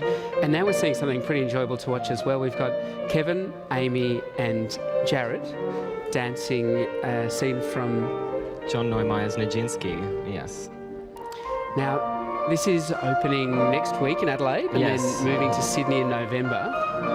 So we've already had a season in Melbourne at the Arts Centre, so we're just getting it back. We put it away and did Coppelia last week down at the Ballet, so now we're putting it back together, ready for Adelaide next week. So really this is a ballet looking at the life of Nijinsky. Yes. So here Kevin is dancing the role of Václav Nijinsky as the man, but the ballet also shows him through the light of Nijinsky as his most famous roles. So Jared here is playing Nijinsky as the faun from the ballet that Nijinsky choreographed, Afternoon of a Faun. So it's not just a bio ballet in a sense, but it also shows you the different facets of him as a person and an artist. And he had quite a tragic life. Yes, and as he starts to sort of descend into schizophrenia, the dance style completely changes and shows that in a physical way. Absolutely. And also, I mean, that's the clever thing about the ballet, having the portrayal of the main character done through multiple different people, it really adds to that real sense of separation within him. So he kind of sees his life falling apart in front of you in the same way that we do, which is quite powerful. Is it quite difficult as a dancer to go through such an emotional roller coaster every night? Absolutely. I think it's not only physically demanding, but to go there to that kind of dark place is quite a challenge, but it's been really nice to watch the company come together to make it such a success that it has been so far. This ballet is full of fairly unconventional movements. Is that more difficult on the body? Are there more trips to the physio when you're doing this piece? I'm not sure. I think that's part of the fun, is trying a different way of moving. You know, you saw our class this morning, that's what we do every day, but after that, we use those skills to be able to move in all different ways.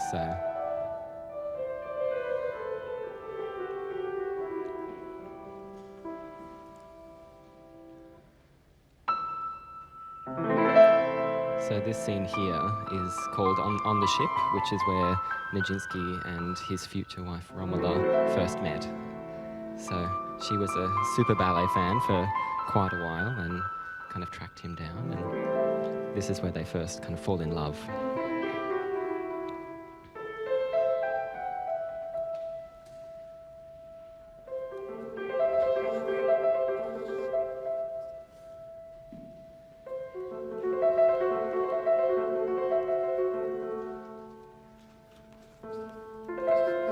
The eye contact that you can see between Amy and Kevin. This ballet really demands that kind of connection and acting to make it believable, because it's not about swans or fairies or princesses, it's about real people.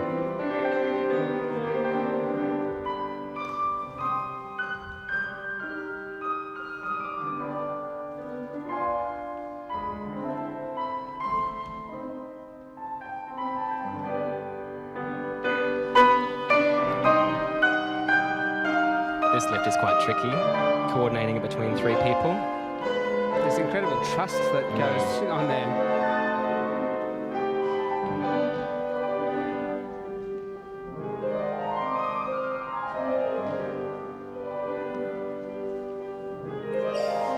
If you're watching at home and you have any questions about Nijinsky, feel free to send your questions in either through Facebook or Twitter.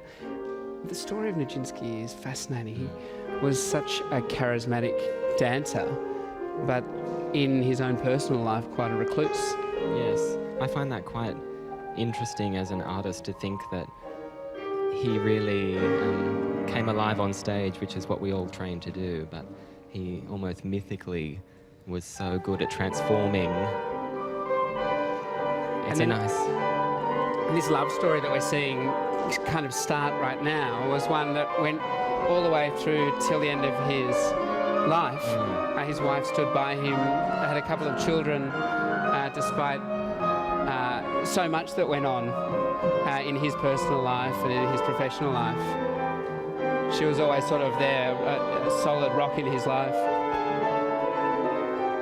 Well, they're pretty heavy themes, but it's quite amazing to see that come to life on stage because, you know, he was not the only one to suffer from hardships in his life. So to come to the theatre and to see us portraying something that's so real and so human, it's a really nice challenge for us, and it's really nice for Australian audiences to be able to see something so different for the Australian Ballet to be doing. Are there many ballets around the world that focus on the life of a ballet dancer? That's a good question. There must be a few, but in other senses probably not, because there's only so few who are of this level, of this calibre, who are not only incredible in their physical self, but also in the legacy that they have left. Would it be fair to say he was the first male ballet superstar? Absolutely. He was a real celebrity for his time. People were obsessed with him and his ability to really portray characters. People would travel great distances to see him. Let's listen in now to Fiona's instructions to see what she thought about that. Because she was there, there was nothing for her to do there. All right, and just remember, after you've done that, and you look. So from here, look. It's like, and then count. Just a little bit more. So up, and it's just a glance, and there we go. That's it. And just really, really feel that. And if you can, Jared, when she's out there, if you can, just make it so you just start going from here, all right, rather than halfway across, okay? Because that looks... Yeah. But even if you start just a little bit further, I think it looks really lovely if it's just it's that sniffing and that scenting. So down, bring your nose to her. That's it. Okay, from the beginning. There we go. It has a completely different look then. It's really beautiful. Really nice. So we just had a little problem on getting onto that after the swish into the back with...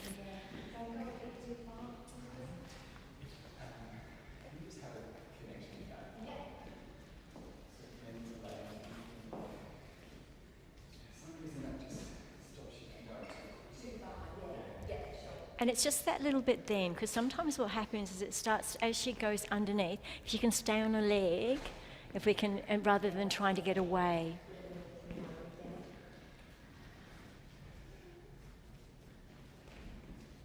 Stay, there we go, that's it, yeah, right, yeah, yeah. And if we could just have a little bit more of that, yeah, from both of you.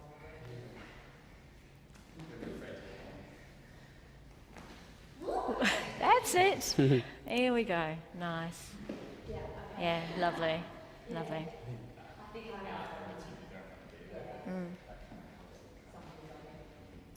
And the solo always is beautiful. You know, when you take her legs and then to the splits and we come down, it... Sasha actually did the second time a little bit early, which is actually really good, because then it gives you lots of time to do the slide. Just a thought, just a thought. Yeah, right, yeah, oh, okay. Yeah, yeah. But it will just make her, get you really settled. And just on, after this is all right. Yeah, it's a scoop. So feel like you're scooping this out, so we really get your hips going back onto that. That's it. That's it. Yep. Lovely, lovely. Yep. Well, this is fine. Scoop going round.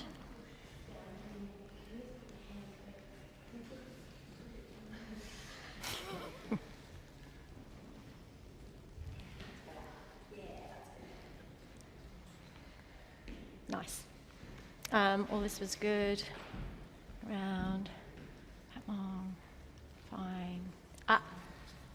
Jared. Yeah, you are. But I think once you've done the four, go. No, sorry, he's got to go. So from there, 4. No. That's it. It's when he does the turn that you should actually be turning and going back. Go. And then, yeah, but I think what's happening too, though, you step out that way. Can you turn and sort of get in behind him? And Jared, remember, it's flat. You did end up flat, but it needs to be flat from the beginning, okay? From there to go, yeah, okay. All right. Go. And there we go, nearly.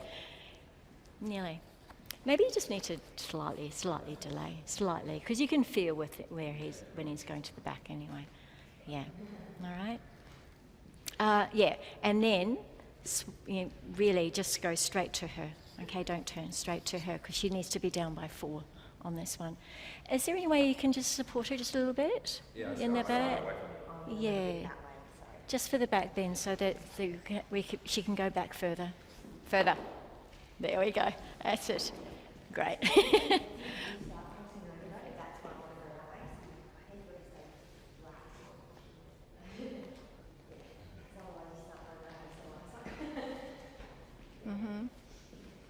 And then just if, I know you're not supposed to be doing very much with him, but if you can just sort of just touch underneath his head as just before he goes, from the back of the head. Yeah, but I think they just wanted it was sort of like he rolls into your arm. Yeah, so there we go. And so he just rolls out. That's it. Okay. Yeah, exactly. This was nice, going back. Love this feint, this is beautiful. All the way around.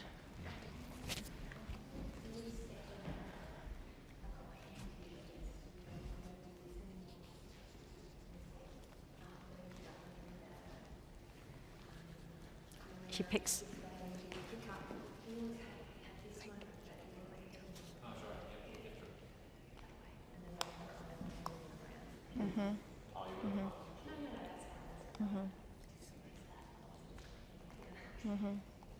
That's good. Nice contraction. Good. This is all fine. Ground. The rest of it I thought was really beautiful.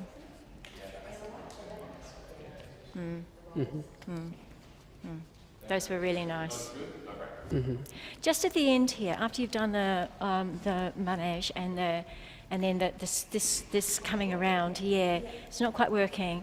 I kind of don't think we would again, I thought I would do it from here. Yeah, from here, and then just. I think, no, this doesn't have to stay on point. Once it gets here, just bring it over like that, and then just keep your body this way. So I do come up and then do an extra lean rather than stay on his back. Yeah, or you meld it both together, but then come off point here so that you've got support. Yeah.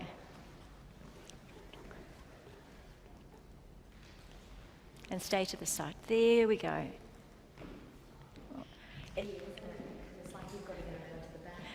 Maybe. Can you get the elbow and then don't try and get behind her too soon, because she's supposed to slightly hang off you.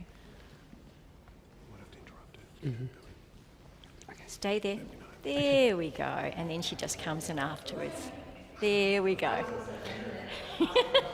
Well, really fascinating to listen to Fiona Tonkin's instructions as we watch the guys rehearsing Nijinsky, which is playing on the 14th to the 18th of October in Adelaide before moving north to Sydney in November. Jared Madden, as well as Amy Harris and Kevin Jackson. Fiona, I'm sorry, I keep on interrupting you, but if I can just briefly, let me start over here, Amy. Such an emotional piece. Nijinsky is a story of such personal turmoil. It must be quite emotional and draining to play every night. Yeah, I think both Kevin and I found that during our season in Melbourne. It's quite a full-on ballet from beginning to end. You know, obviously you're in it from the very moment you're preparing for the show until, you know, that curtain call. So it's a couple of hours there, and definitely feel quite drained. And I was a bit headachy the first couple of shows actually, because you get into it and you go on quite a journey with each other. Yeah. And Kevin, Nijinsky is on stage for 90% of the ballet. Yeah. Physically, what is that like for you?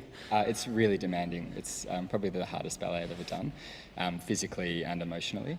The in-depth emotion that you have to go into and psyche to get into this character is it's really all-encompassing, and from day one of rehearsals till we got onto stage, and then the rehearsal period and into the production period was just really intense for me and everybody else around. But everyone was really supportive, and just the whole company gathered together, and we really came together for this production. It was cool. Well, it was to rave reviews, and I've got to say, sitting right next to you, I can see every single fibre of every single muscle in your body's working as you rehearse.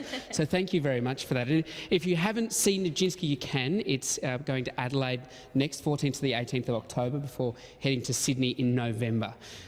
Now, World Ballet Day is 20 hours of ballet spanning the entire globe. We start here at the Australian Ballet, but we also have included many other ballets from around Australia as well as Hong Kong. But we're going to start right now by going up to Queensland and the Queensland Ballet.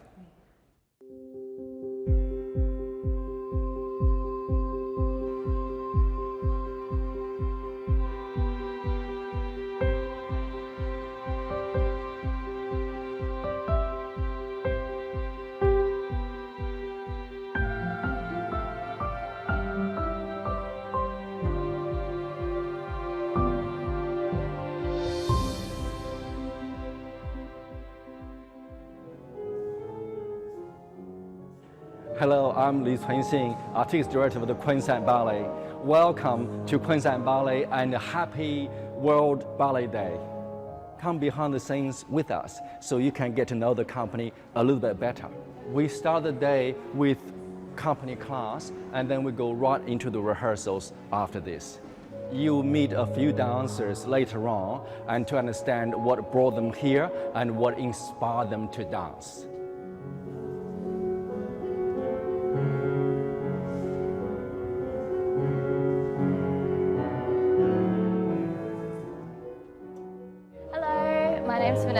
And I'm from Queensland Ballet.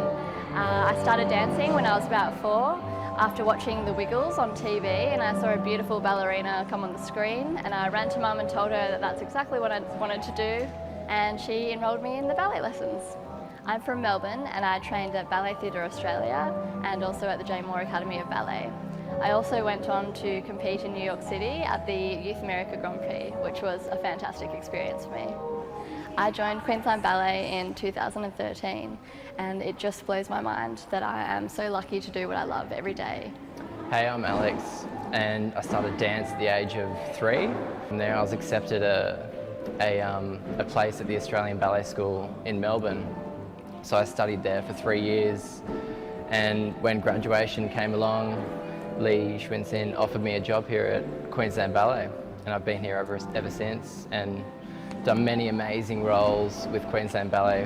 One of my favourites would have to be Albrecht in Giselle. That was my first year with Queensland Ballet, and I got to perform a principal role. I was so stoked, and it was so rewarding for me. Hi, I'm Liam, and I'm a company dancer here with Queensland Ballet. I've been here since I was 11 years old and coming up through the Queensland Ballet Academy. It truly is an inspiration to work with guys like these every day. It really is a dream come true. I've been able to work with choreographers such as Trey McIntyre and Natalie Weir over the past 2 years, and it really is an awesome place to work.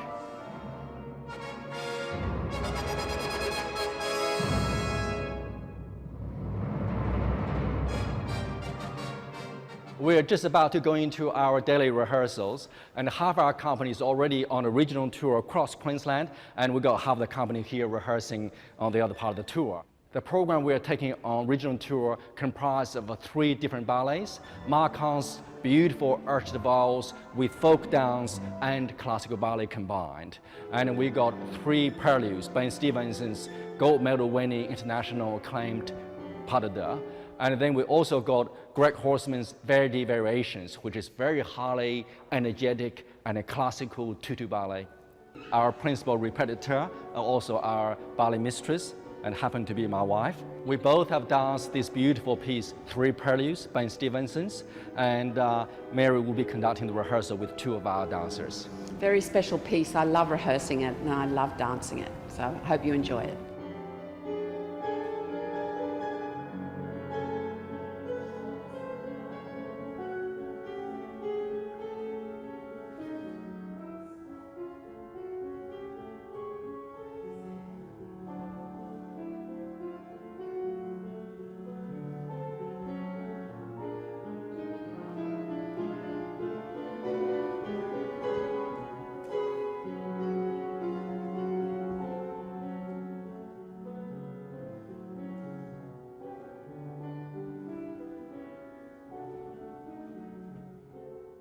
Hi, I'm Laura. I'm a principal with Queensland Ballet. I'm from Argentina. I train in the south of France, in Bordeaux. I dance in many different companies, such as American Ballet Theatre, Head National Ballet,